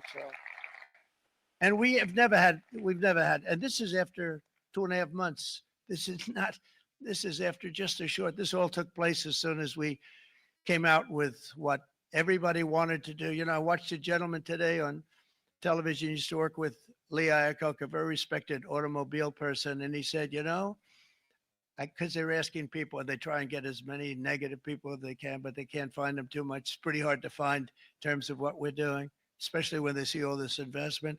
They said, so tell me, what do you think of what Trump is doing from the automobile standpoint? He said, I can't believe it. Somebody is finally, he's an older guy, real pro, really top guy with Lee Iacocca. He said, I never thought I'd see the day when this would happen, where somebody had the courage to go and do what has to be done. This is transforming our nation. Our entire nation is going to be transformed, not only with the cars, but on every single other item that's built. We're going to become an industrial powerhouse. And he said that so beautifully today. In fact, I'm going to find out, I'm going to get a tape. And Bruce, I'm going to get that tape and I'm going to send it to you out in Long Island, and you're going to play it for the people. And all your union workers and your non-union workers out there, you got a pretty even split. But we have, so far, it looks like we're going to have about $6 trillion of investments. And you wouldn't do that in years in this country over the last number of years. $6 trillion, and that's going to be much higher by the end of the year. And think of what $6 trillion is. You wouldn't have even a small percentage of that under this other system. We're going to be an entirely different country, and it's going to be fantastic for the workers. It's going to be fantastic for everyone. There will never have been a transformation of a country like the transformation that's already happening in the United States of America. It's an incredible thing to watch, and it's incredible to meet with the top people that you read about, very wealthy people, or people that are great managers and executives and presidents of big public companies. and to watch the enthusiasm they have now that they didn't have. They gave up on our country. They went to foreign countries and they built. Companies are pouring into our country at levels never seen before with jobs and money to follow, and it's really beautiful. In the coming days, there will be complaints from the globalists and the outsourcers and special interests and the fake news. Always, the fake news will always complain. But never forget, every prediction our opponents made about trade for the last 30 years has been proven totally wrong. They were wrong about NAFTA. They were wrong about China. They were wrong about the Trans-Pacific Partnership, which would have been a disaster if I didn't terminate it. If I didn't terminate that, United Auto Workers, you would have had no jobs in this country. You would have had no jobs. It was all going to other countries. In my first term, they said tariffs would crash the economy. Instead, we built the greatest economy in the history of the world. And again, I have great respect for President Xi of China, great respect for China, but they were taking tremendous advantage of us, and I commend them for that. I say, hey, if you can get away with it, that's okay. But you know, they understand exactly what's happening, and they probably, most of them are saying it's about time they did something. But and they're going to fight. And they're going to fight fair. Everyone's going to fight. You know, it's like I say to the leaders, look, you got to take care of your country, but we have to start taking care of our country now. We can't do what we've been doing for the last 50 years. From the day of my election, the stock market went up in my first term 88%, with NASDAQ going up 155%, more than any president has ever had in any term in office, by far.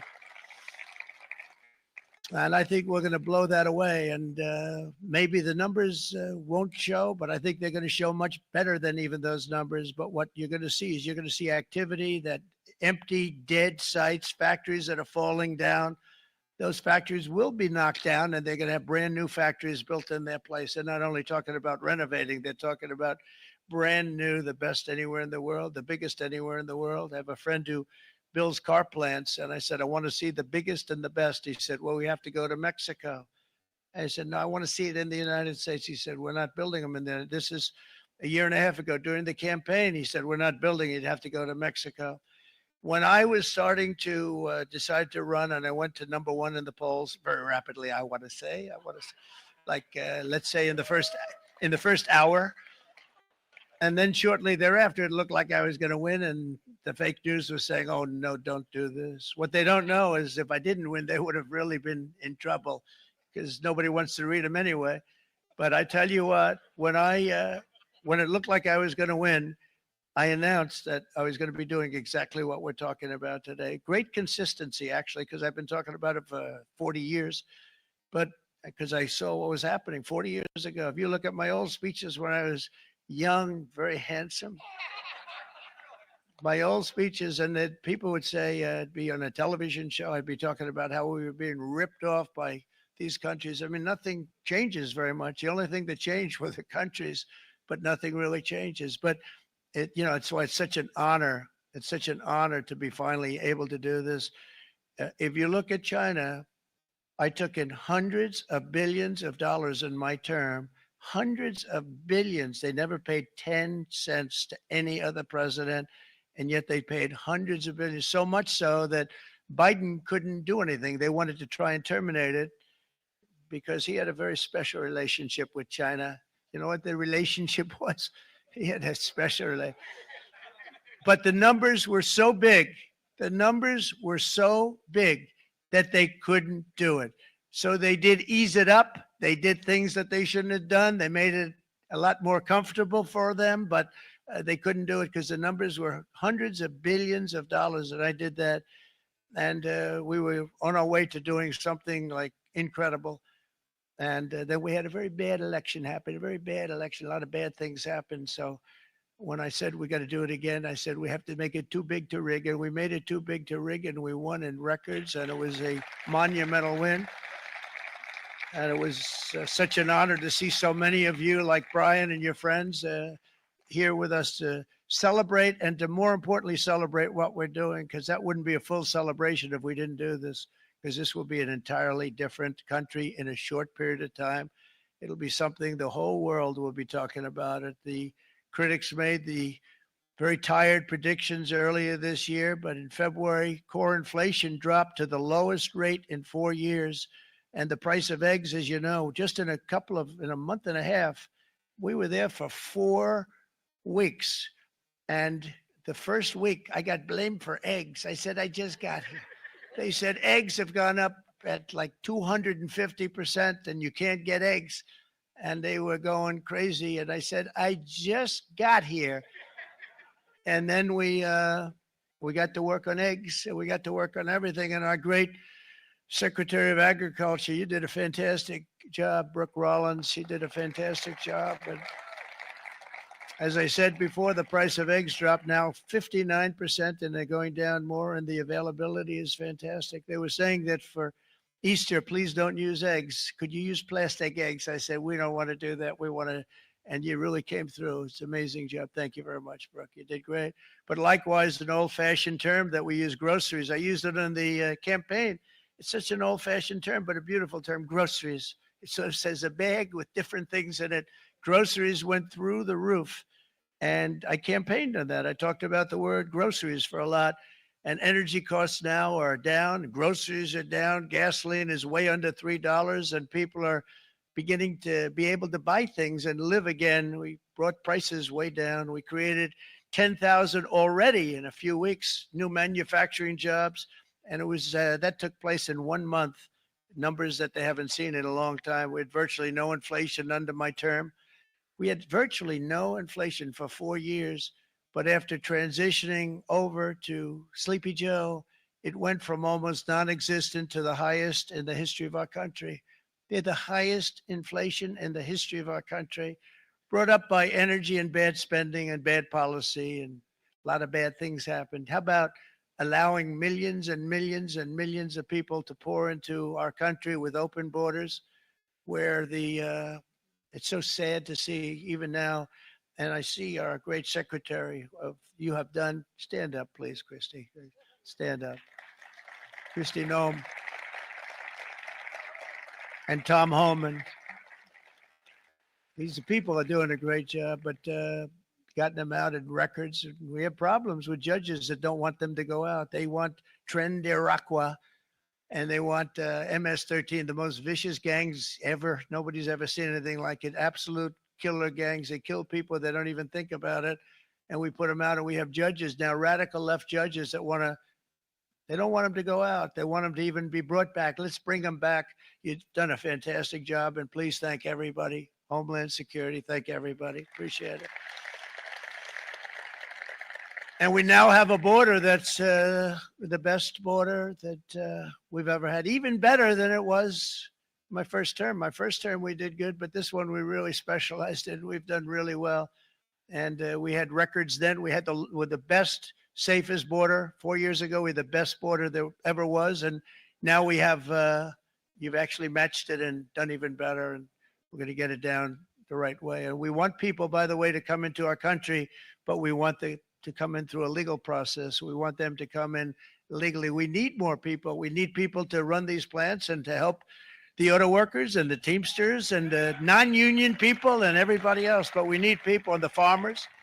And we're going to let people come in, but they want to come in. We want them to come in legally. They have to have the capability of loving our country, not people that hate our country. We don't want them in our country.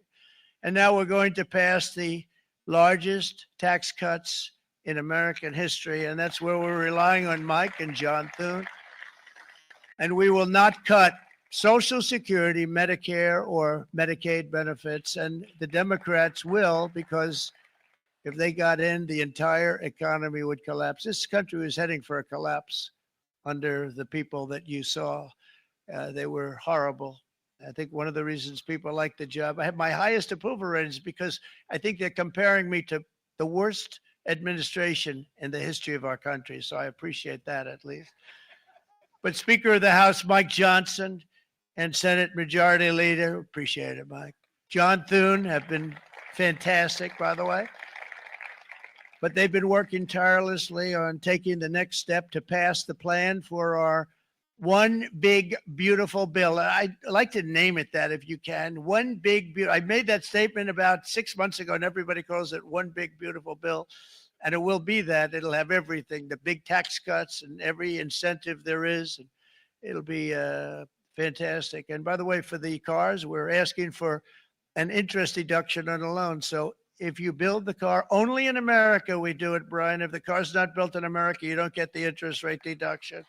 But if you build the car in America, if you buy a car, if it's built in America, then you get an interest rate deduction, tax deduction. And that's a big thing. It's going to be a big thing. I think that's going to pay for itself very quickly, that deduction. Never happened.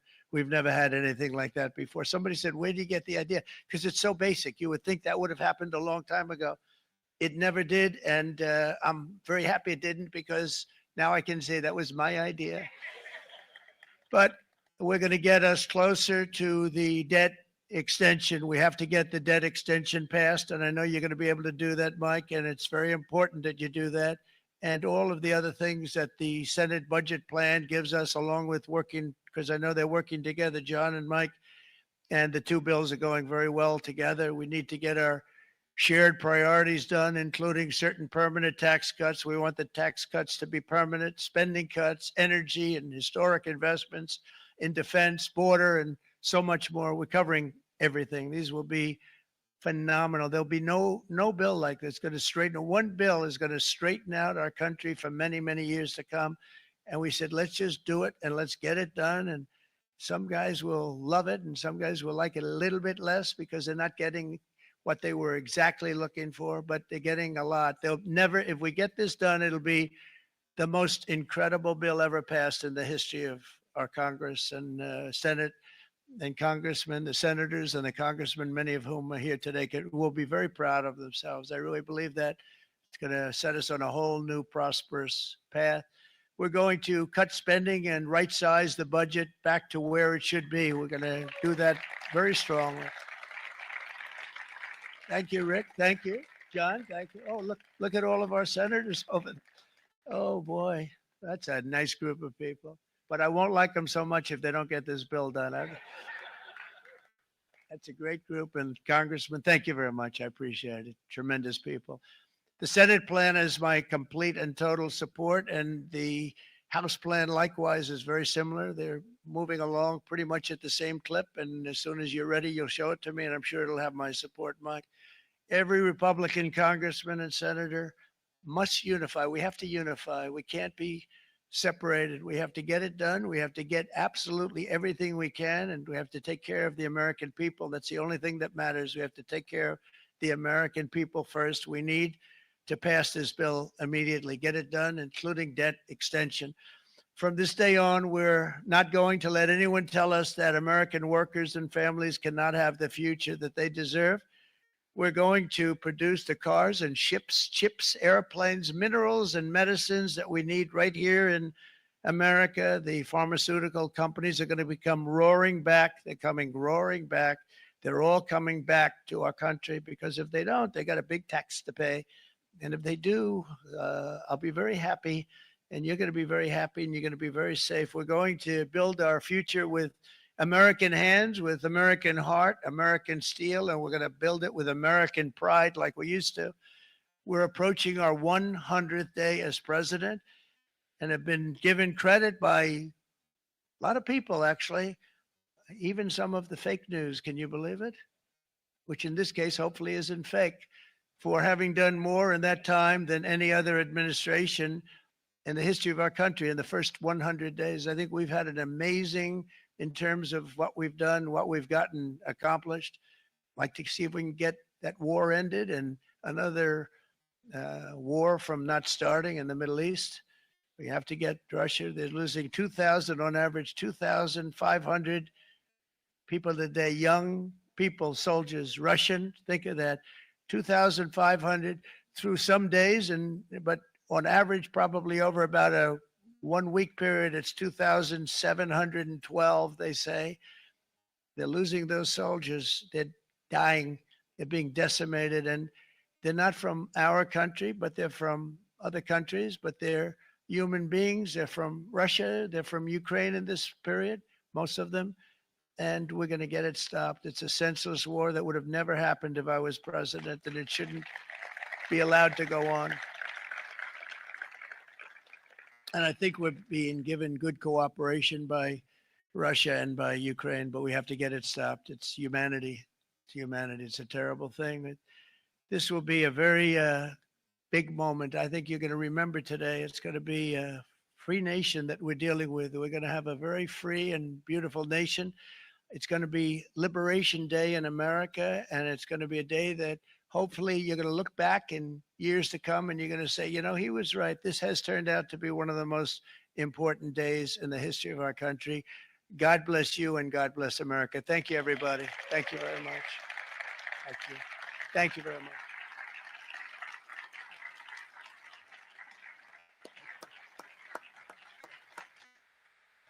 So I suspect that means that we will not be seeing him take questions, but we'll hold with it for just a minute. Though I suppose some of you are probably ahead.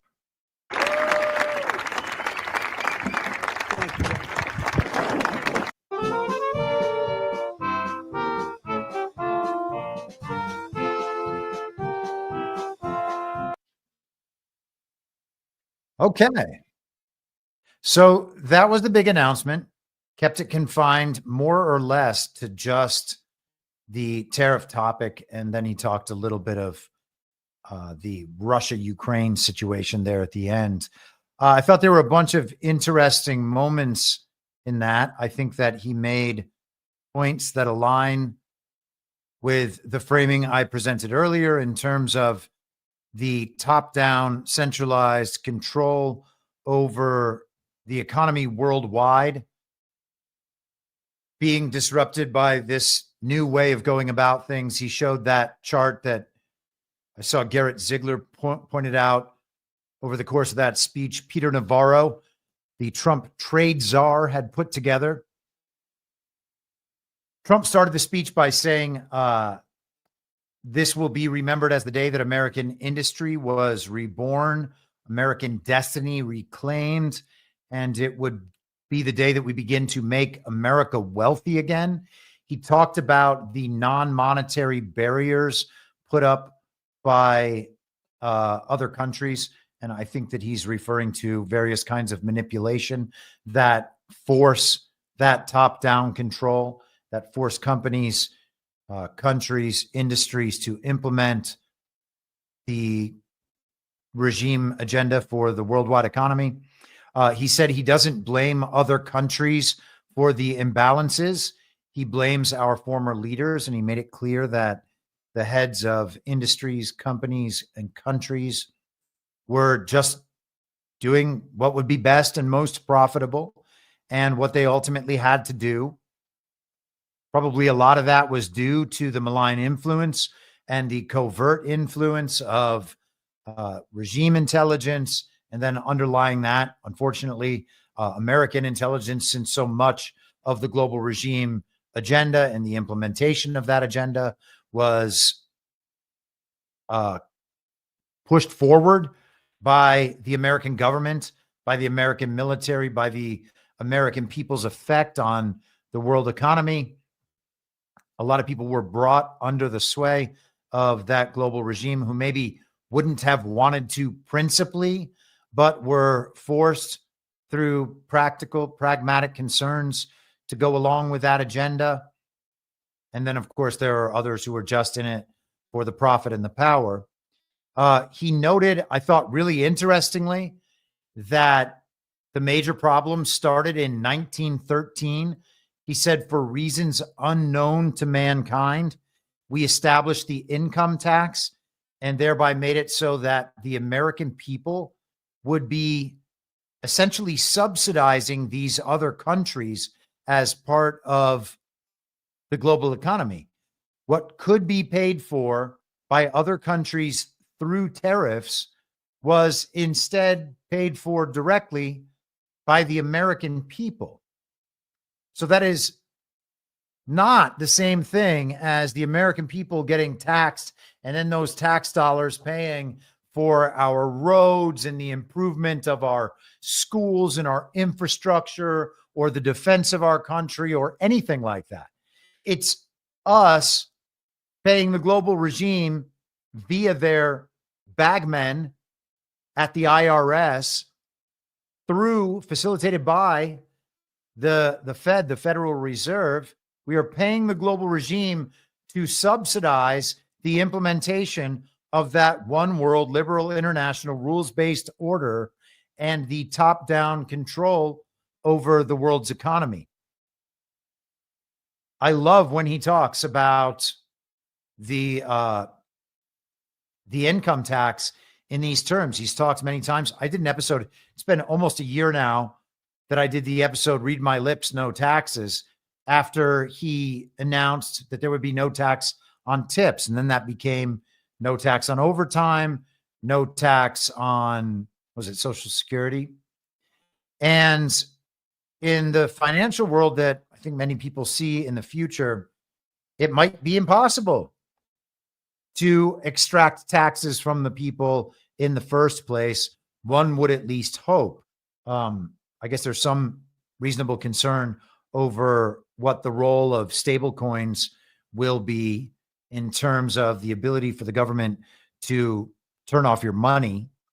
One of the major concerns about central bank digital currencies, Trump has said many times, there will be no central bank digital currency. I hope that we don't end up with that under a different name. There are pros and cons about the stablecoin ideas. We'll see how that ultimately plays out. He mentioned 1929. He said the Great Depression would have never happened if they had stuck with tariffs rather than that income tax. At various points, they tried to bring back tariffs, but it was too late. We saw the influence in Europe of that global economy when Germany, for instance, tried to extract itself from that global economy. The control over economics has been one of the major elements of the global regime's control apparatus for these last 100 years, but truthfully, much, much longer. Control of media, control of finance, trade routes, resources, and ultimately military. And if you're taking out one of those major pegs, which this may well be doing, you have, in some sense, extracted yourself from the global regime control. He mentioned that FDR sat in the White House for many years longer than he should have. He said that it lasted long beyond his terms. And of course, FDR, as we discussed the other day, was in there for 4 terms. He also said, Donald Trump did, that it was such an honor to finally be able to do this. And it occurred to me that he was probably talking that word finally, sorry. He's probably talking about his own position on this issue that has lasted now for decades. And let's take just a second and watch this clip made 5 years ago that includes Donald Trump's famous performance on Larry King back in the 80s. Despite the uneven consequences, President Trump was all in on the tariff strategy. It's a strategy he's been talking about for years, as far back as the late 1980s, when he first tested the possibility of becoming president. Our guest, the famed developer Donald Trump of New York. Back then, Trump's target was Japan and its trade practices. The fact is that you don't have free trade. We think of it as free trade, but you right now don't have free trade. And I think a lot of people are tired of watching other countries ripping off the United States. This is a great country. He believed from the beginning that there's really nothing worse than being laughed at. They laugh at us. Behind our backs, they laugh at us because of our own stupidity. And he came to see the Japanese as laughing at the United States, taking advantage of the United States by stealing the jobs, by... These people are so ridiculous. When Trump's saying these other countries are laughing at us, it's because they can't believe that they're getting the deals they're getting because they're so undeserved.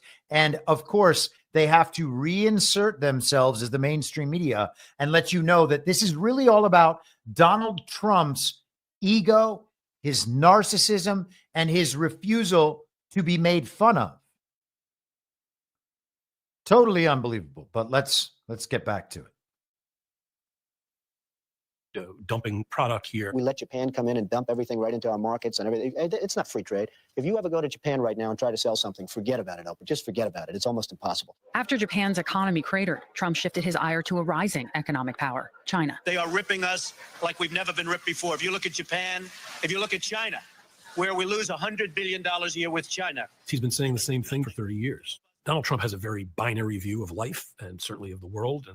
And so to confront China, which he perceives as America's most important and dangerous rival, and to be able to use blunt instruments against them and to come out and at least be able to say that you're a winner and they're a loser, it's hard to imagine anything more appealing to the core of his personality.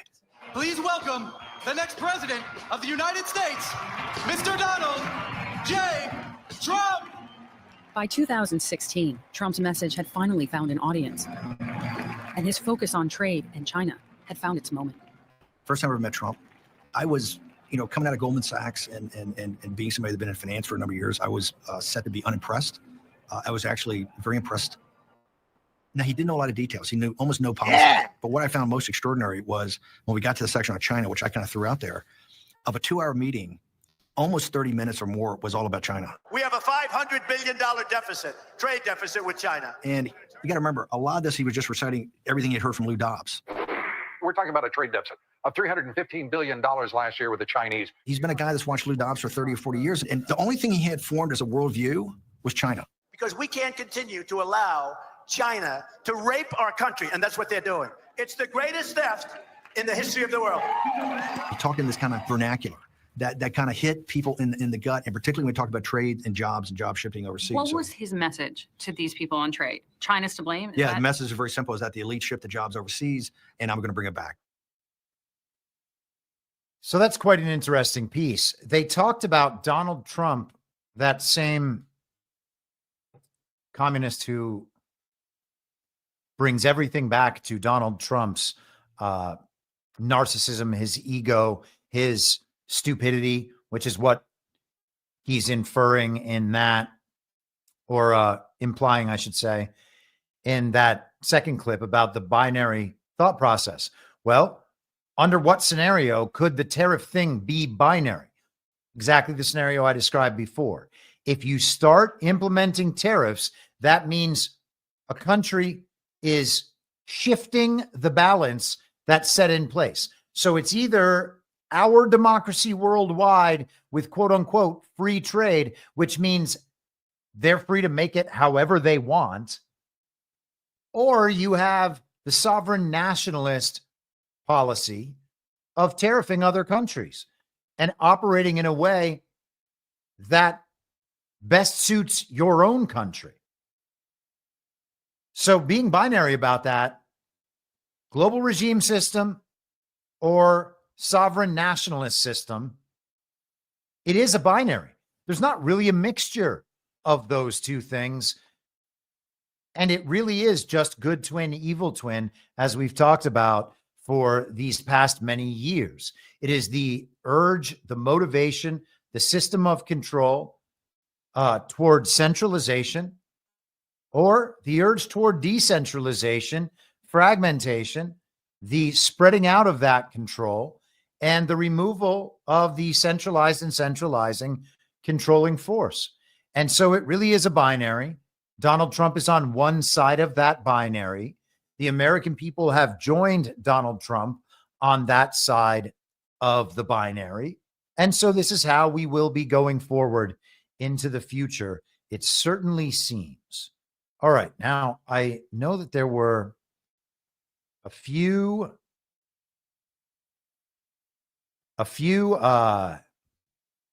Rumble rants in the chat. Sorry, I was just trying to read and make sure that I was understanding them.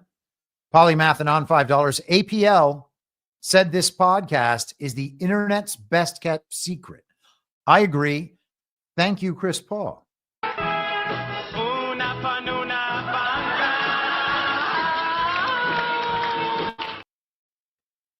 That's what you get for a mention of Una Panoonah Banca herself, Anna Paulina Luna. We might get to her a little later in the program, or maybe we can do it quickly after we get through this other Rumble rant.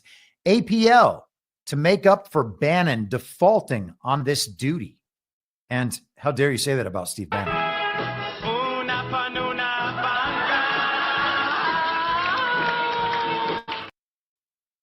So I think that she means Steve Bannon had Una Panoonah on yesterday in the morning to announce her JFK hearing.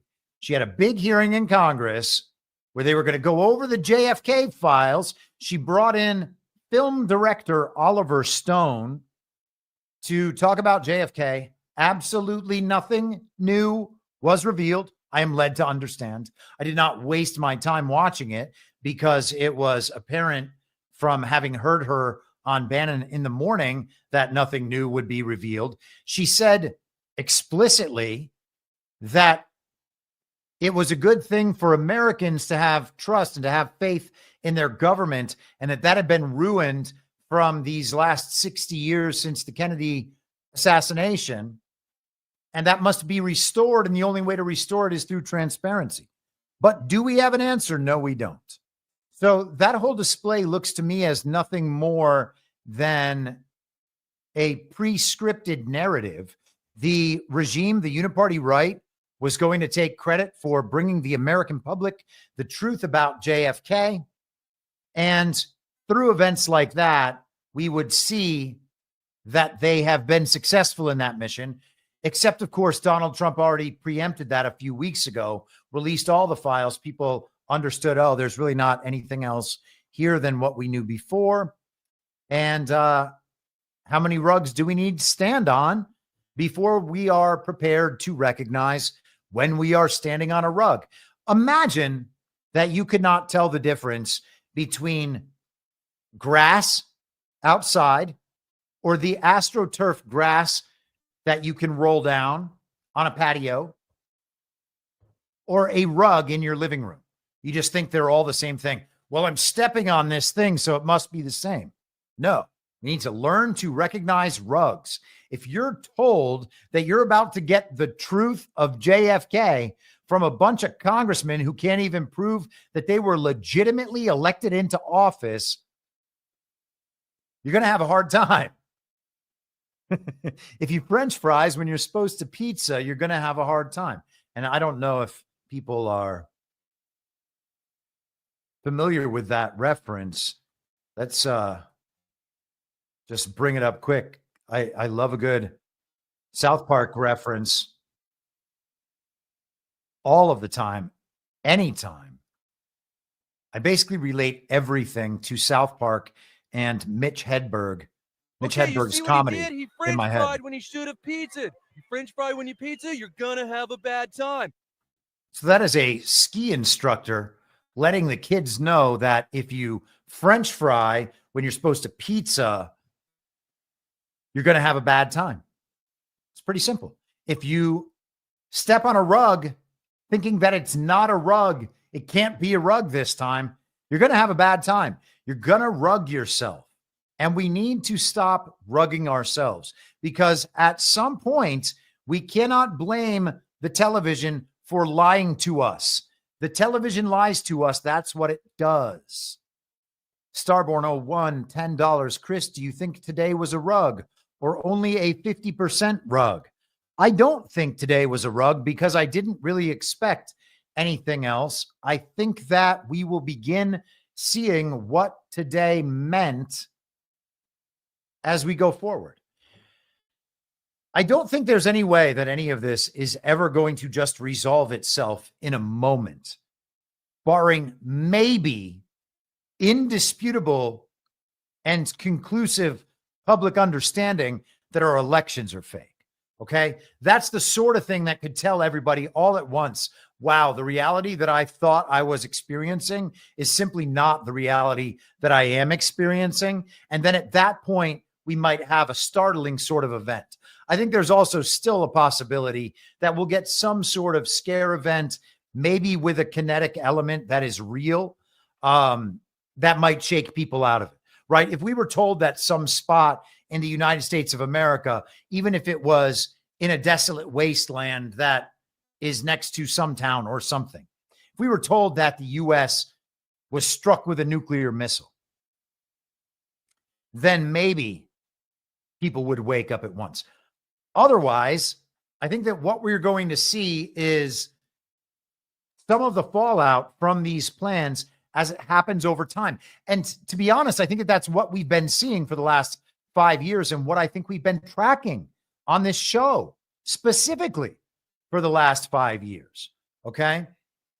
The freak out that occurred after it was announced that Elon Musk might buy Twitter. And then when he finally took over Twitter later that fall, there were a lot of adjustments. They didn't come all at once. There was a freak out at once. Everyone's attention was directed. And over time, we have seen how that has played out. And some of how that's played out is a fragmentation of the information environment. Blue sky, for as much as MAGA and Trump supporters and maybe Republicans broadly are not on that platform, it's still a pretty prominent platform for certain segments of the population. Like I was on a website that reviews movies and video games a few weeks ago, and where an article in the past might have a link to the author's Twitter profile, all the authors had their Blue Sky links on there. Okay. So there are certain communities and certain segments of the population that still orient toward those platforms. And you know what? That's fine. Okay. I wish it was the case that people didn't believe everything they saw on the internet and would ignore these social media apps broadly as good sources of information. But people do want to be siloed. They want their own information stream. And who am I to take that away from them? All right. So you give it to them. And it's unfortunate that people think more of it than it deserves, but that's how it's going to be. So I think that we're going to see things that fit that pattern in how all this stuff develops. I don't know what that's going to mean financially for the United States in the short term, but I think that I think that the tariffs will be part of that. I think that the outcome of this TikTok thing seems like it's, at least the narrative seeding would suggest that this is a pretty important moment. We also have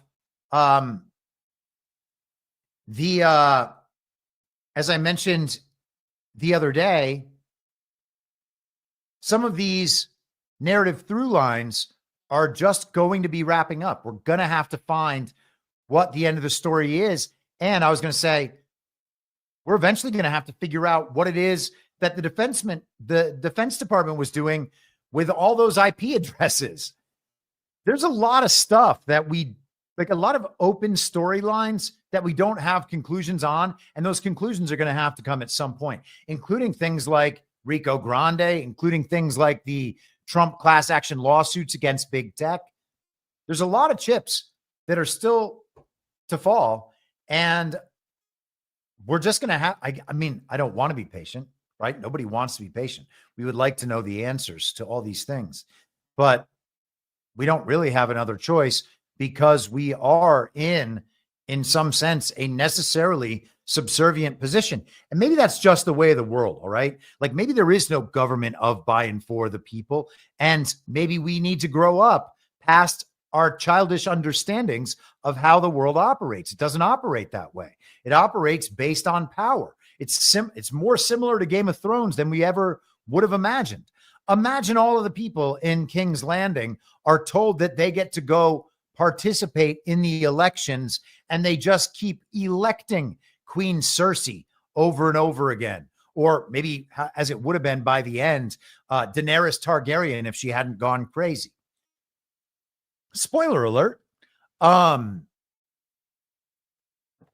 If that illusion is sold to the American public and the American public believes it due to their own desire to believe that they have a bigger say in the outcome of things than they actually do, well, then we're rugging ourselves again.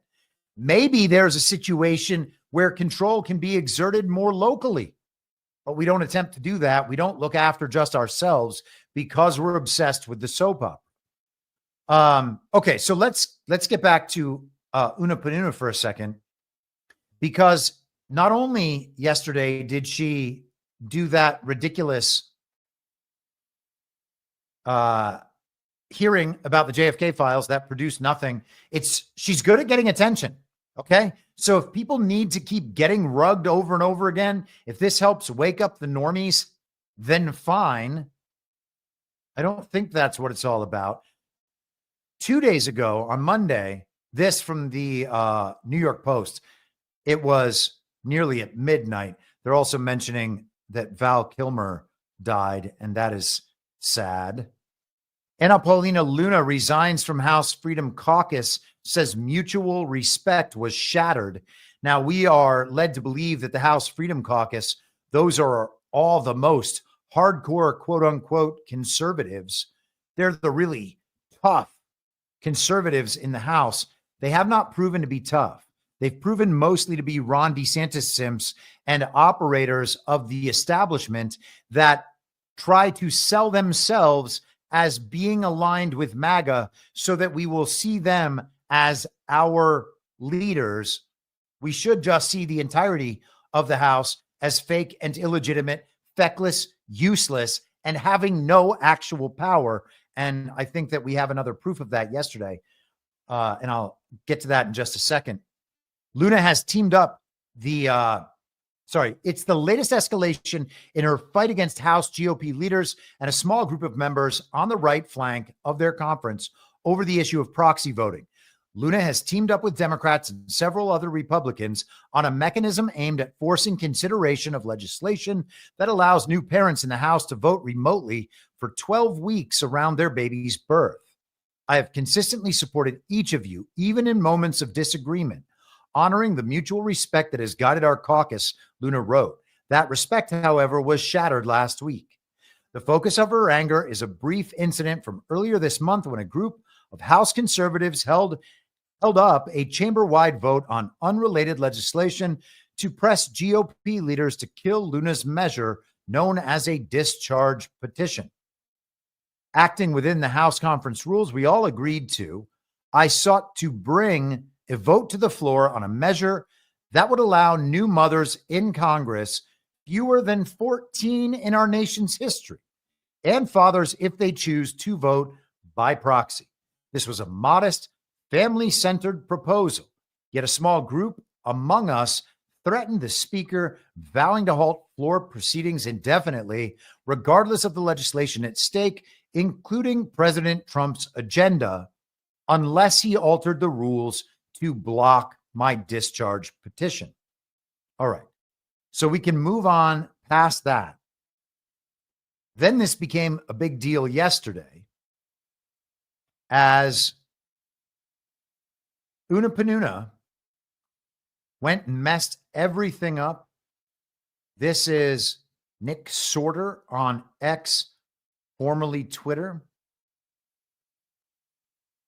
After less than a day in session, the House is done for the week, Speaker Johnson says.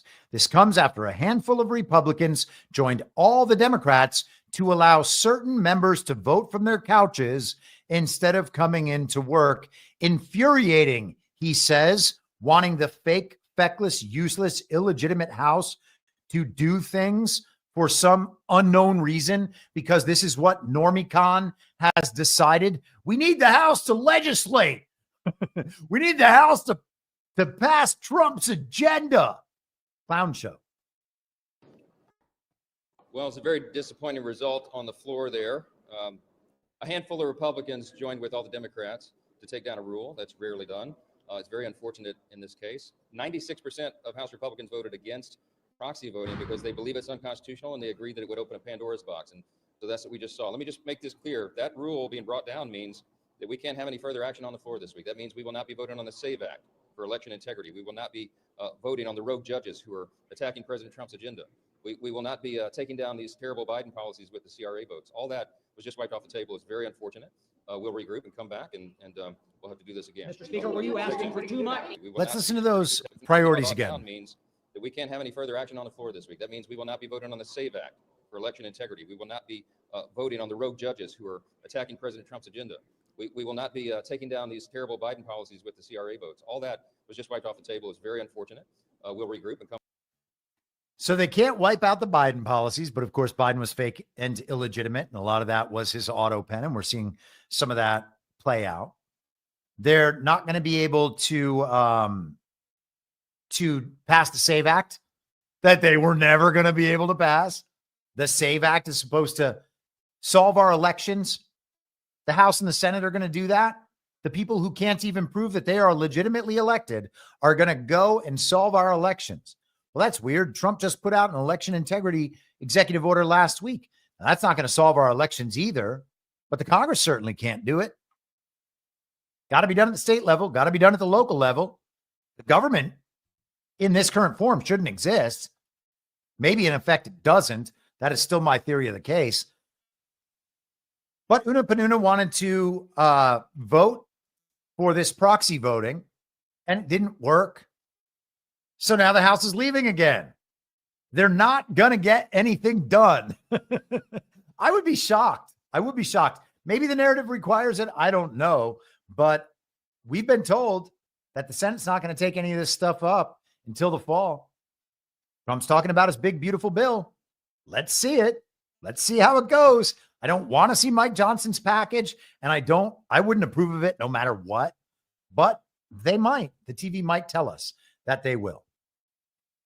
Now, I think the proxy voting thing is important, but not because this current House needs to do things. This current House does not need to do things. And the less this current House does things, the better off we'll be. I would like to see them just prove to the public their illegitimacy over and over and over again. And if Panoonah helped us do that, good for her. I'm totally open to the possibility that she is a white hat information op designed to wake up the normies. She's helping lead us through the narrative and the whole thing. Okay, I get it. Right? We've gone through this scenario a million, billion, zillion times. And unfortunately, I still need to restate it every single time. If that's what's happening, then wonderful. But otherwise, the issue of proxy voting is really important for the same reason that the House's inability to rescind what Joe Biden did is important. Joe Biden was fake and illegitimate. The Congress for the last 4 years was also fake and illegitimate. The Congress can't pass legislation to then be signed by the president if the president is fake and illegitimate. Okay? Much of what was done in the Congress throughout the very deadly pandemic period and through the first 2 years of Joe Biden's fake and illegitimate presidency was done by proxy because Nancy Pelosi initiated the proxy voting scheme to deal with the very deadly pandemic. And I'm going to just ask the machine quickly if it can tell me when she instituted the policy,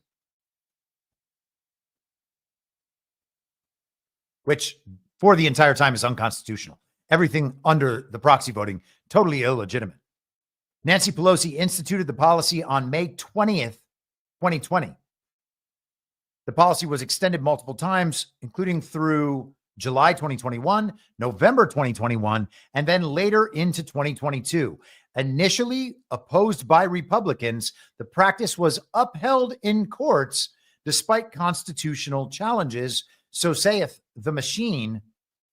And Brookings had an article about this that it links to on January 20th, 2022. Proxy voting takes on new meaning for Republicans. So the uniparty on both sides decided that they were okay with proxy voting. Now, it's going to be explained as something to assist in motherhood. Here is Democrat Congresswoman today. This is my pal, Patriots Are in Control, who clipped this. Colorado. She was one of the lawmakers who introduced that bipartisan resolution on proxy voting earlier this year before giving birth to her second child, Sam, I believe, who you are holding. Yes. He's 9 This weeks. is Sam. How old is Sam? Yeah, he's 9 weeks old. This is his third trip to He's a big DC. one. So It's beautiful. So tell us about what it is that you're fighting for here and what your message is for Speaker Johnson. Well, we worked in a bipartisan way to bring a resolution. When I listened to Speaker Johnson talk about how it was 96% of Republicans oppose this, that's actually not the case. They didn't stand together on this because they were being threatened. It was going against a rule from the majority. But an overwhelming amount of my colleagues across the aisle also support our efforts to make sure that new parents are able to vote remotely with this narrow circumstance where you have a life event where you give birth or welcoming a new child as a dad, and you have to be there for that critical time where your kid is the most vulnerable. You know, I recently gave birth to Sam, and I was infuriated. You know, before giving birth, closer to my due date, I was unable to fly to Washington to vote. They were unwilling to bring this resolution to the floor. So I was prevented from doing my job, you know, even before giving birth. But then when you give birth, you're unable to, you're healing, you're taking care of your newborn. It's a 24/7 job. It's unacceptable that we haven't evolved with the times. Narrator, it was not unacceptable that we haven't evolved with the times. It's not unacceptable. Sorry.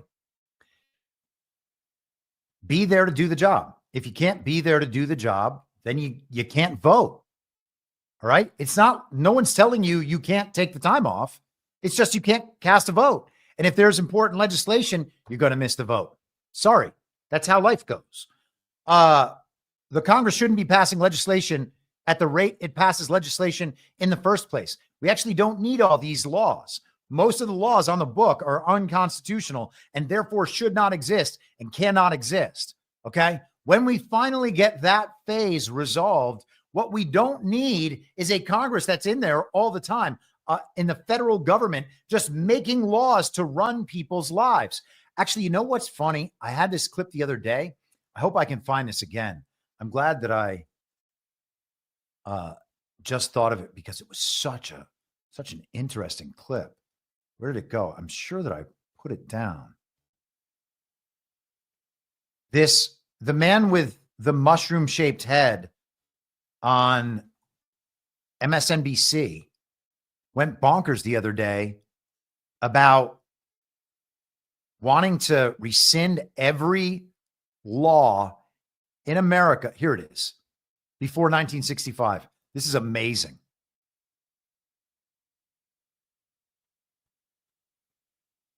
One of my premises for the book is that every law passed before the 1965 Voting Rights Act should be presumptively unconstitutional, right? But because before the 1965 Voting Rights Act, we were functionally an apartheid country. Yeah. Not everybody who lived here could vote here. So why should I give about some law that some old white man passed in the 1920s, like the Immigration and Nationality Act? When they passed our fundamental my premises for the book is that every law passed before the 1965 Voting Rights Act should be presumptive. Sorry about that. I'm trying to pull up a picture of what this man looks like. Here is the best version I can quickly find. He looks like Toad from Mario Kart. I mean, except, you know, Toad doesn't look black, but maybe he is. I don't know. So he wants to get rid of all the laws before 1965. Well, here's the thing, Ellie Mistel. If you do that because they're white, first off, you're racist as hell. But second of all the laws passed since 1965 would just be null and void because basically all the laws running this country at this point depend on the unratified 14th Amendment. So if you got rid of that, the whole thing falls apart, buddy. I know you don't know things, but you are plotting your own downfall. You are weaving the rug and then stepping on it, believing it is not a rug. And that has got to be the pinnacle of retardation. Okay. So yeah, we don't need the Congress doing anything. The Congress should not do anything. And if they didn't have the 14th Amendment, the amount of things they'd be able to do would be very, very limited. And if we had real elections, then we could actually hold these people accountable for the rampant violations of their oath that they engage in every single day. And of course, they are basically taking an oath to the 14th Amendment, which is an inversion of the Constitution. And it's not me arguing that, as I often say. George P. Fletcher, Our Secret Constitution, a Columbia Law School professor, a liberal, a communist, a Zionist, is making that argument. Okay? He is the one who argues that it was a full inversion of our Constitution. And that is accepted reasoning from that side. They're just happy about it. They're proud of it.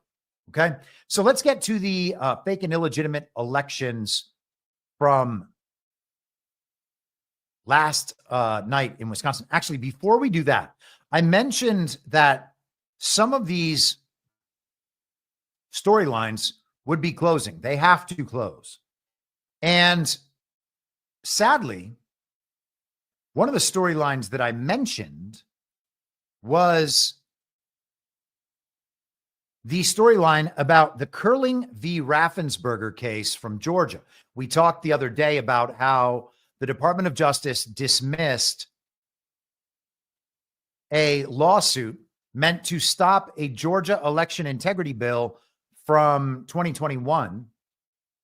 And so I guess that election integrity bill can go forward. I don't know what the status of that is right now, but I suggested this is an interesting thing to be timed out with Trump bringing up the election integrity bill, with Liberation Day, and with the rest of it. And then that evening after the show ended, I think that is when the decision was handed down, but the news kind of came out yesterday. Curling v. Raffensperger was dismissed due to standing. And so I want to go through just the introduction of this here.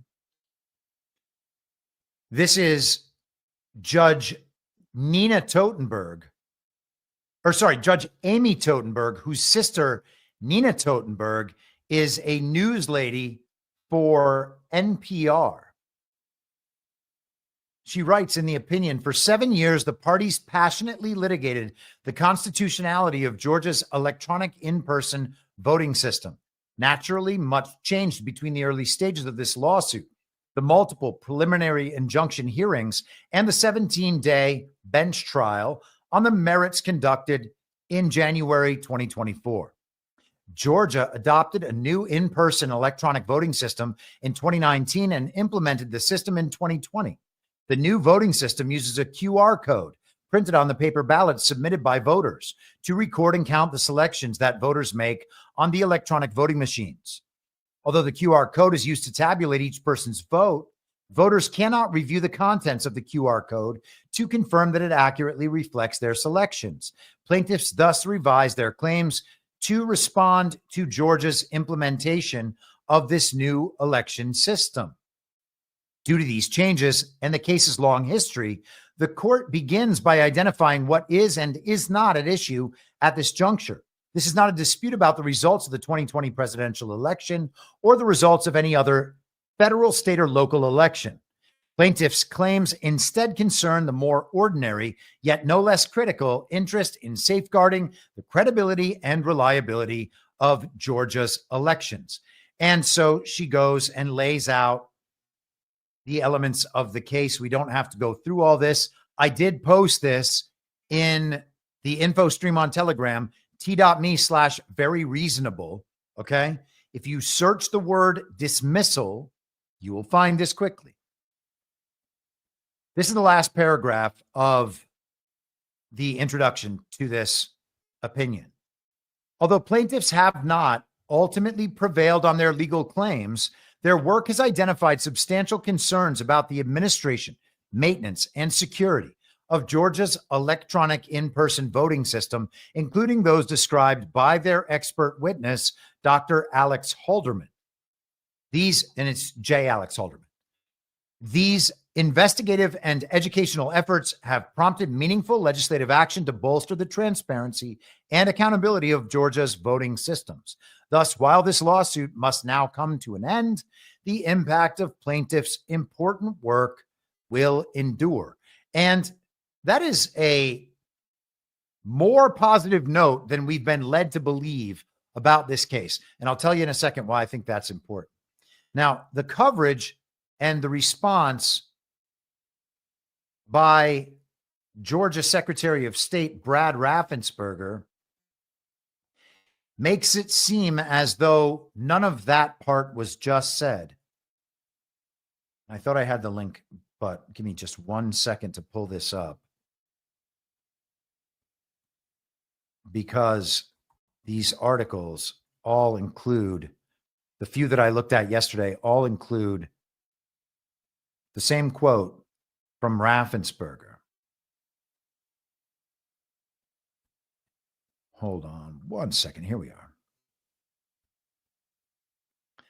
This is from WNEG Radio. And it's probably written by AI, as most of these articles are. One of them even says it. This says it's written by a guy named Chad Dorset. Who knows? It has the same quotes and structure as the AI written articles that went wide yesterday. But all I'm looking for is Raffensperger's quote. He said, "Today's ruling is just one more resounding vindication of Georgia's elections. From day one, we knew these accusations were meritless. All the real-world evidence shows that Georgia's paper ballot system works well. Our local election officials are professionals, and the voters of this state know that their votes are counted securely, accurately, and quickly." Secretary Raffensperger affirmed his commitment to defending Georgia's voting systems against unfounded attacks. This case wasted time, resources, and energy that would have been better spent serving voters. Let this be a lesson. Georgia will always stand firm against those who seek to attack our elections or erode trust in our democracy. So Brad Raffensperger says, or sounds as Brad Raffensperger has ever sounded. That is not what that case affirmed. It was dismissed on a very tough to argue standing claim, claiming that there was no direct injury that plaintiffs could identify, and that part of their case was based on the fact that their ballots were unreviewable, but at the same time, they had to review them at two different stages, once on the machine and then once on the paper. And the judge argued that these two things were refuting one another. Okay. And if you want to read the whole decision, the opinion there, by all means, go ahead and do it. But that's not actually true, of course, because you can verify that your selections are correct on the touch screen, and then the vote is contained in the QR code and the answers are printed out on your ballot. So you can review the answers on the ballot and still not be certain that those answers are represented in the QR code.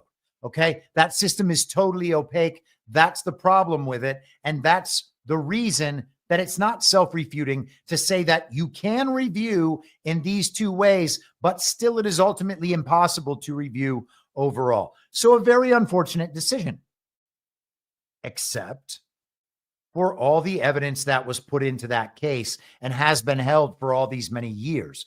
We don't know where else that evidence might be used. That evidence is now part of the public record.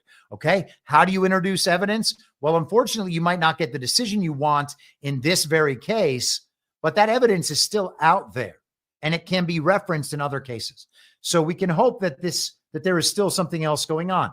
I can't promise you there is, but I think there probably is. Also, the standing claim, it changes over time as the judge lays out in the opinion.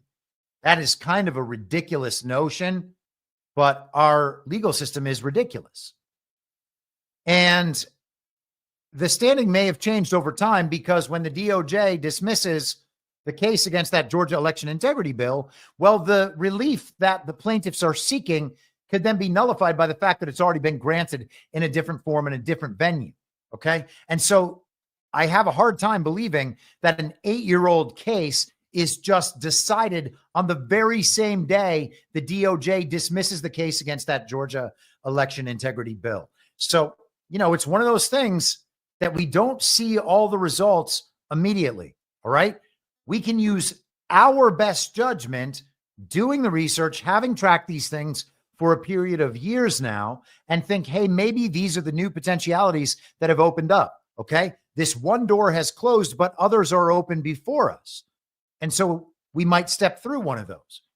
If we are waiting for the news to tell us that this is what this means, and now this case over here is probably going to be successful based on the evidence introduced in Curling v. Raffensperger, we're never going to get to that point.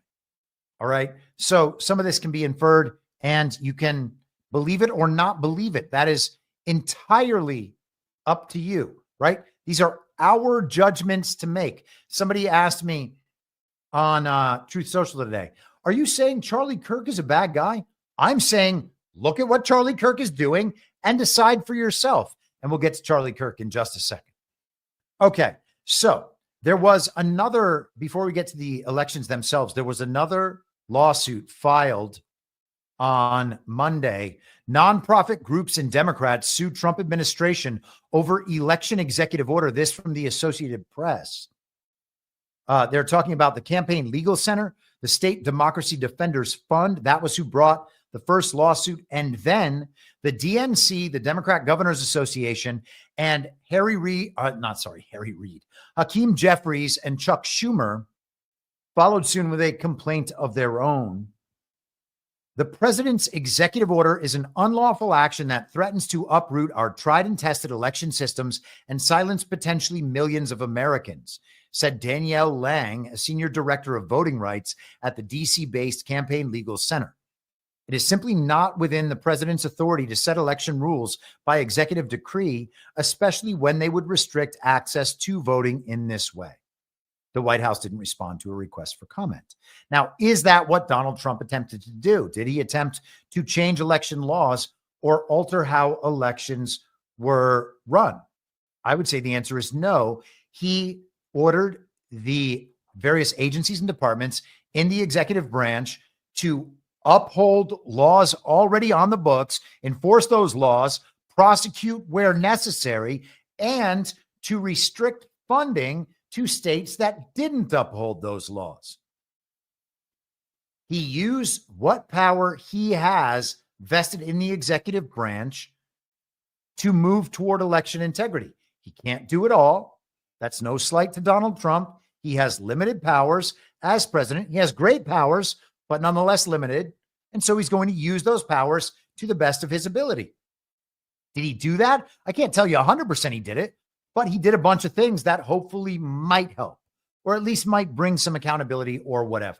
Okay. And so there's this effort to oppose those. They don't want voter ID. What did we get voter ID? Well, we are told we got voter ID in Wisconsin last night. This is the Washington Post from this morning reporting on the event. 3 takeaways from the Wisconsin and Florida elections. And this subheading got me. Democrats won a Wisconsin Supreme Court race and lost 2 Florida special elections Tuesday.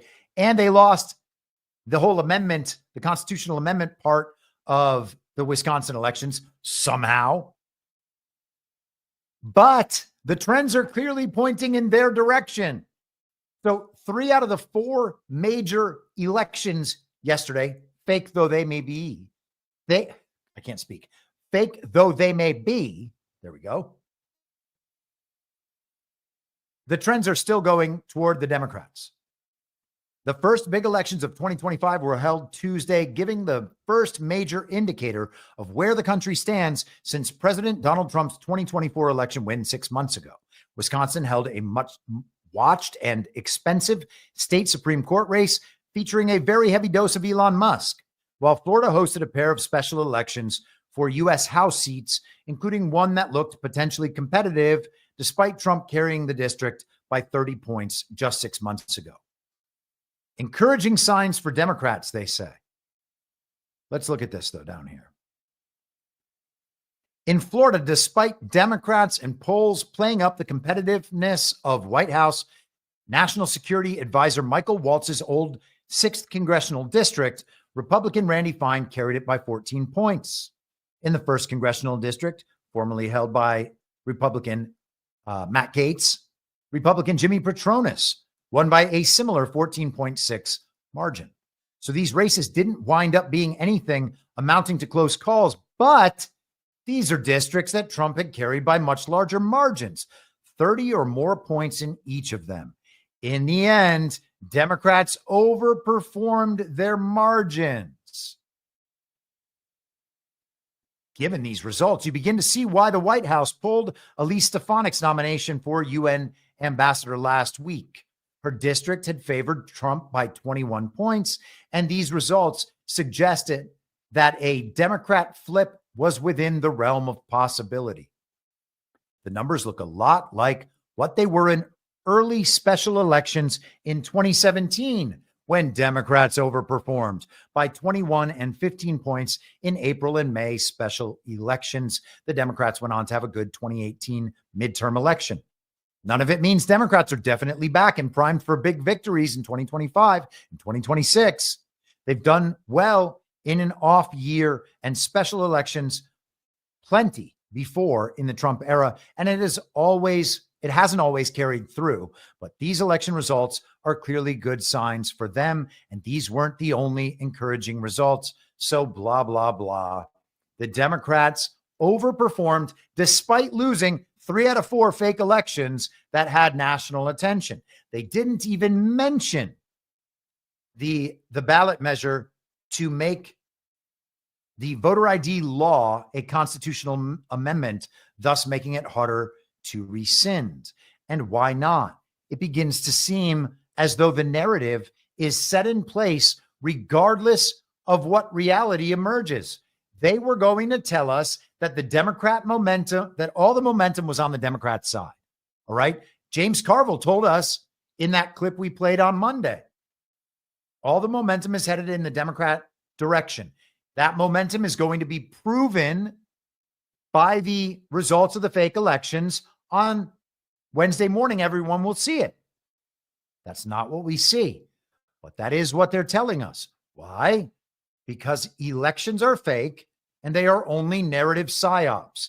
They are meant to get people to believe certain things about the state of the world, about the beliefs of their friends and neighbors, the other people out there, their fellow Americans. The narrative plays forward no matter what the reality becomes, because the narrative is scripted. They need to say that the Democrats have gained all the momentum, even though at the same time we're getting Democrat approval ratings at like 26% for the party or 21% for the party. The country cannot stand the Democrat Party nor any of its agenda, and we are nonetheless being told that they have all the momentum based on elections that they lost. It's madness. It cannot make sense in a world with real elections because people would reject this sort of retardation, but they don't reject it because it's all a narrative psyop, and whoever is conditioned to still follow along with these psyops, believing that somehow they represent reality, is going to still buy this stuff. This is traditional political analysis. It doesn't make any sense.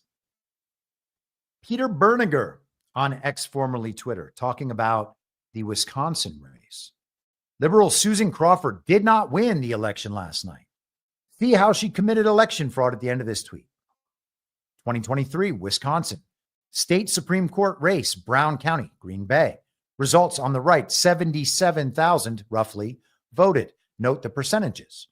2024, Wisconsin Supreme Court race, Brown County. Results on the left, almost 100,000 voted, or about 100,000 voted. Virtually the same percentages.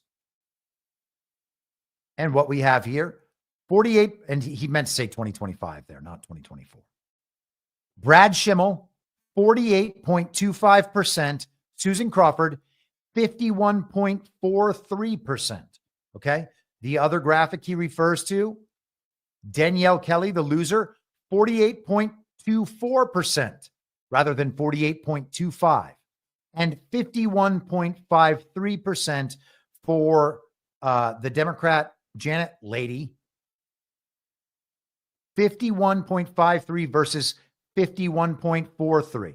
So that is off by 1/10 of a point in the victorious Democrat total. And they are off by 1/100th of a point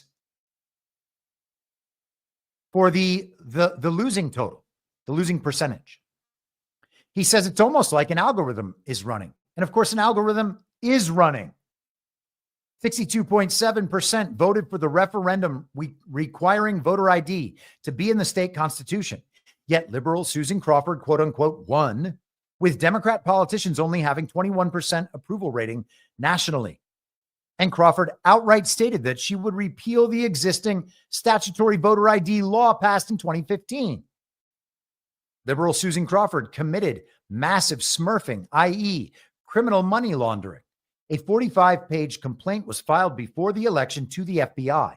In addition, Patriot Jay Stone filed a 10-page complaint to the Wisconsin Ethics Commission, and Patriot Julia Seegers filed a judicial complaint to the Wisconsin Judicial Commission. Smurfing is a scourge on our elections across the country. Liberal Crawford and her co-conspirators laundered millions into her campaign. This is election fraud. She, Ben Wickler, Act Blue, and the Wisconsin Democrat Party and the others involved must be prosecuted. So again, we see evidence of algorithmic manipulation of the vote totals. The system produces the results, independent of the voters. You can see another impossible outcome, okay? And I'm not yelling at my audience because my audience obviously knows these things. I'm just trying to provide emphasis on how obvious this has to be at this point, okay?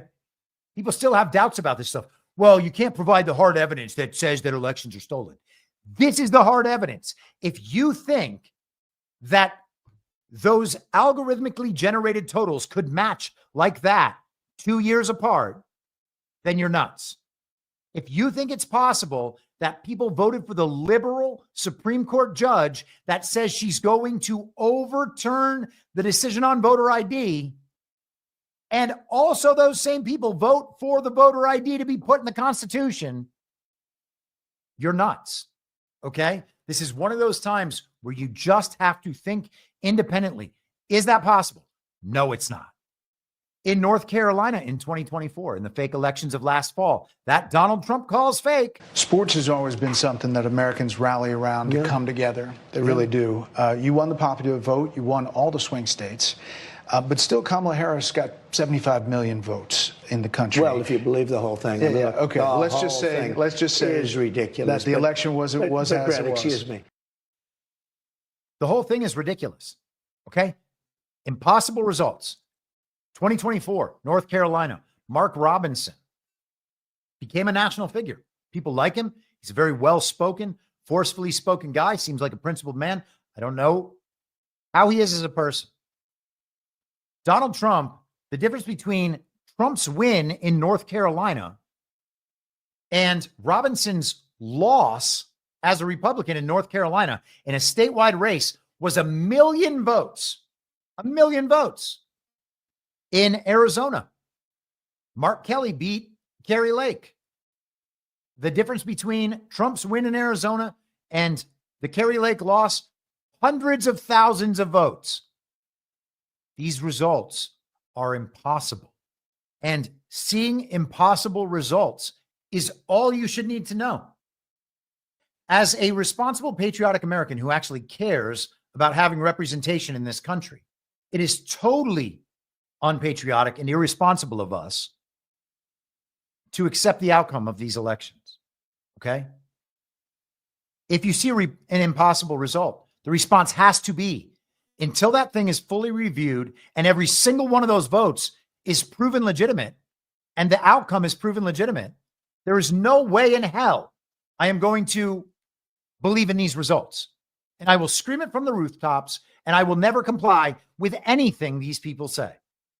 Anything. Okay? We have to get to that point because the elections are fake. I don't know how it can be more proven. Even the normies are beginning to understand that our elections are fake. And let's keep going. Here is Caroline Wren on X, formerly Twitter. So the Democrat candidate for Supreme Court in a special election got more votes in Dane County than the Democrat nominee for U.S. Senate did in 2022. Nothing to see here, folks. Is that believable? Of course not. It is not remotely believable that more Democrats came out to vote yesterday than did in a 2022 statewide Senate race. This is CNN this morning. Turnout in Wisconsin Supreme Court race was remarkable for an off-year election. The liberal prevailed in a technically nonpartisan Wisconsin State Supreme Court race that took on national importance as a proxy fight between Democrats and Republicans supporting President Donald Trump. Turnout in the race was remarkable for an off-year election in which state Supreme Court judge was the highest-ranking office on the ballot, an indication that Americans remain deeply engaged in the electoral process. There were 1.8 million votes cast in the state's last Supreme Court race in 2023. More than 2.3 million people voted in Tuesday's contest. Compare that with the 2023 race. Turnout is higher in every single county. How about that? It was still low compared to a presidential election, they want us to know, but it was much closer to the roughly 2.7 million who voted for governor in 2018 and 2022. So it wasn't only the Senate race in 2022, the governor's race as well. Again, these numbers are impossible, but let's focus on the 500,000 difference. 2 years later, in that same Supreme Court race, there was a 500,000 more votes counted, or I should say reported, last night than in 2023. And again, let's look at the Berniger numbers here.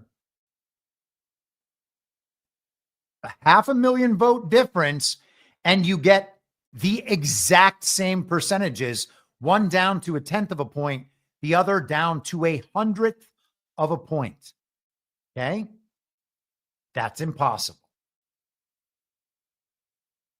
And when something is impossible, we don't actually have to bring the evidence to prove it's not true, because that sort of evidence doesn't exist. You just know it's impossible, and then you don't believe it. Okay, continuing. How about this little celebration video for winning 1 out of 4 races? Wisconsin, to all of you, I just wanted to pop by to say thank you. You all are just extraordinary. You love our country. You care. You are making such extraordinary sacrifices on behalf of so many people, on behalf of communities, on behalf of people you may never meet. And I just say thank you. There is an unelected billionaire who should not and will not have a greater voice than the working people of Wisconsin. And I imagine you probably saw her reading that brief diatribe. Speaking of those billionaires, this is CNN from this morning, or maybe from last night. I think it's an interesting tactic. It's a little Saul Alinsky-ish in the sense that you've got George Soros and J.D. Pritzker and Reid Hoffman and all these billionaires who've spent far more than Musk did in this, and now pointing and say, well, wait a minute. I don't think they spent on this. They didn't. Well, collectively, if you look at all the money from outside that was given to her, again, 77% of it came from out of state, only 15% came from Schimmel, and collectively, a number of the analysis showed. I'm just saying, like in terms of the money from individually, J.B. those did, but if you look at the whole outside money that came from out of the state, it's clearly. But you don't think it was a referendum on Musk at all, though? Oh, I think it had a part of it. I think there are a lot of different issues. I think. First off, pretending that a fake election result is a referendum on Elon Musk is moronic, but that is just another step in the narrative game. So the Democrat billionaires, J.B. Pritzker, among them, spent more money than Elon Musk did, and yet we're told that Elon Musk is the bad guy for spending money. And Elon Musk, of course, is drawing attention to himself and whatever. It's not, the money is insignificant, except for the fact that money buys elections. Anna Navarro on X, formerly Twitter, our billionaire beat your billionaire. Now that comment, that comma in there is just her not knowing language. But That's J.B. Pritzker holding a dog and Elon Musk with cheese on his head. He is representing as a cheesehead. That's a thing for Green Bay Packers games. I didn't think he just randomly had cheese on his head. Don't worry.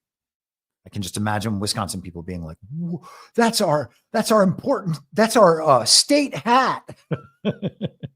I'm just kidding. I love Wisconsin people.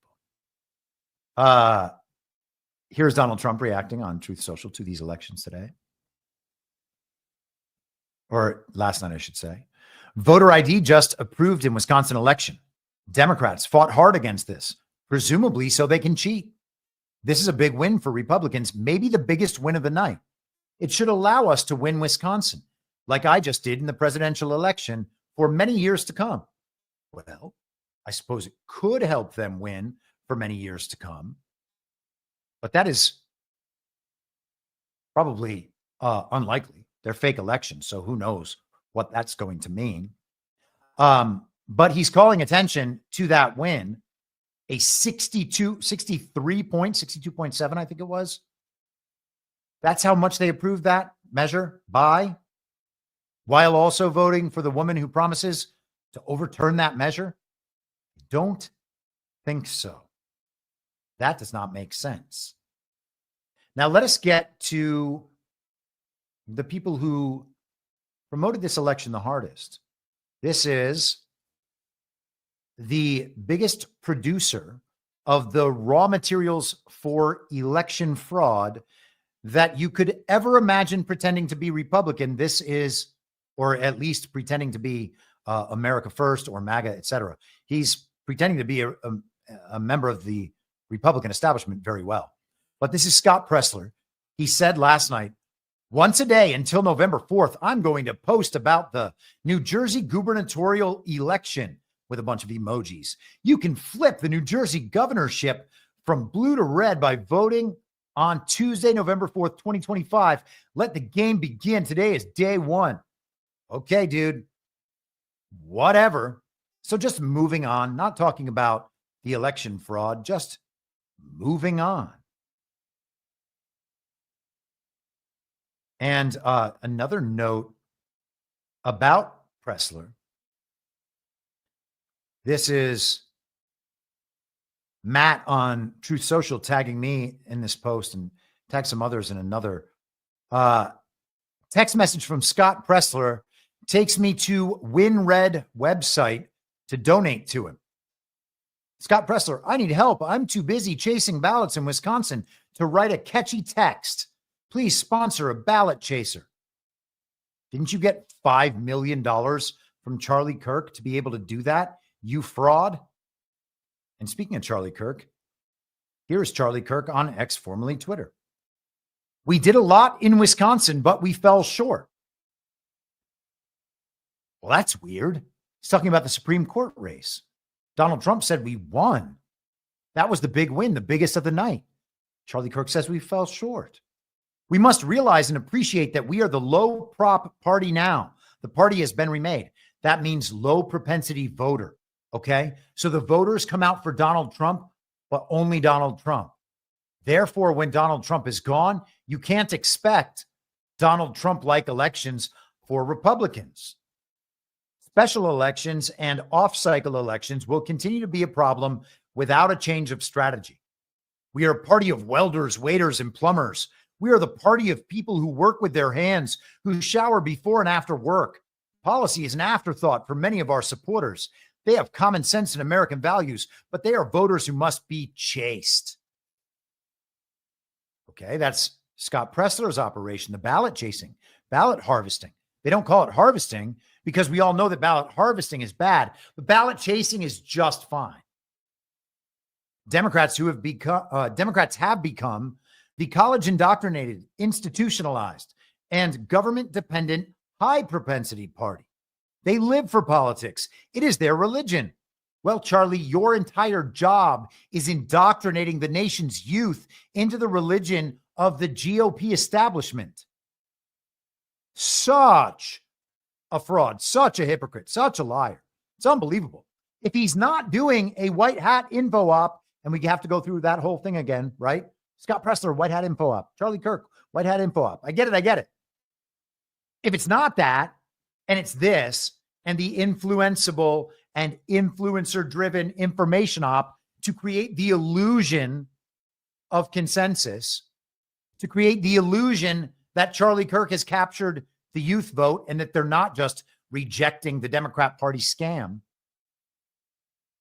If it's not that, then he's just a massive fraud and a liar and not helping wake up the normies. He's helping keep them asleep. He says you may hate Donald Trump, but he resurrected a dead GOP back to life. Voters who weren't on anyone's data rolls came out of the woodwork to vote for Donald Trump. Our movement must begin to fully fund the infrastructure to match the Democrat machine. Our ideas are better. They're actually popular, but we need to match like for like. We need to out-organize Democrats. We need to match their fundraising advantage. Let Wisconsin be a wake-up call. Let it be a call to return to the front lines. We won in November, but to save the Republican, you must mean the Republic. We must string together multiple victories, and that starts in 2026. Oh, well, Scott just told us it starts in 2025. And he didn't only say that for New Jersey. He made the same post for Virginia. So he's going to be really involved in those places once again. And he's just going to be signing voters up like crazy and then chasing their ballots, whatever that means. That's going to make the elections real, or at least we can win fake elections, but they're not fake elections to these guys. They're real elections. And how do you solve those real elections? Well, this is what Charlie Kirk is asking for. Our movement must begin to fully fund the infrastructure to match the Democrat machine. Well, what infrastructure would that be? The ballot chasing operation, right? Ballot harvesting, and of course the registrations. So he wants voter registration and ballot harvesting, and he wants the information apparatus that the Democrats have. Well, who has that apparatus? By golly, it's Charlie Kirk. He has all those things. The ballot chasing apparatus, the ballot harvesting apparatus is what it really is. The voter registration and the communications, all centralized under Charlie Kirk. And what does he need? Fully funding. Donor money going to the Democrats. Who's Charlie Kirk? Scott Pressler funneling donations to? WinRed. What is WinRed? Oh, it's just like Act Blue. One side, the other side. Uniparty left, uniparty right. The case is made, okay? It's believe it or don't believe it. To continue making the case almost diminishes the case. We'll wrap up here with JD exclamation point. The political problem on the Republican side of the aisle is how to get our base to vote in off-cycle elections. We've seen the establishment finally accept Donald Trump's leadership of the Republican Party. Now it's time to try to actually learn from his political success. So JD reiterates the same point made by Charlie Kirk. How does it happen? Don't know. I will be back on Friday at the same reasonable time on the same reasonable podcast network. I don't have a network. Masks and lockdowns don't work. They lied to you about a pandemic, and Joe Biden was never president. Well, what? You know who I am, don't you? Well, you ain't Fiona Apple, and if you ain't Fiona Apple, I don't give a rat's ass. What's wrong with being an angry prophet denouncing the hypocrisies of our times? What do you think, Max? Do you want to be an angry prophet denouncing the hypocrisies of our times? Yeah, I think I'd like to be an angry prophet denouncing the hypocrisies of our times. It's not true. It's more true than I would perhaps prefer. Not let you down. We do a little trolling. It's called We Do a Little Trolling. What? In my mind, that's the end game. If you're listening for free and would like to support the show, the best way to do that is by signing up for a paid subscription at imyourmoderator.substack.com. You can find the info stream over on Telegram at t.me/veryreasonable. The merch site is cancelcouture.com. And for all my other links, you can visit linktree.com/imyourmoderator. And I'll see you soon. down on the rain.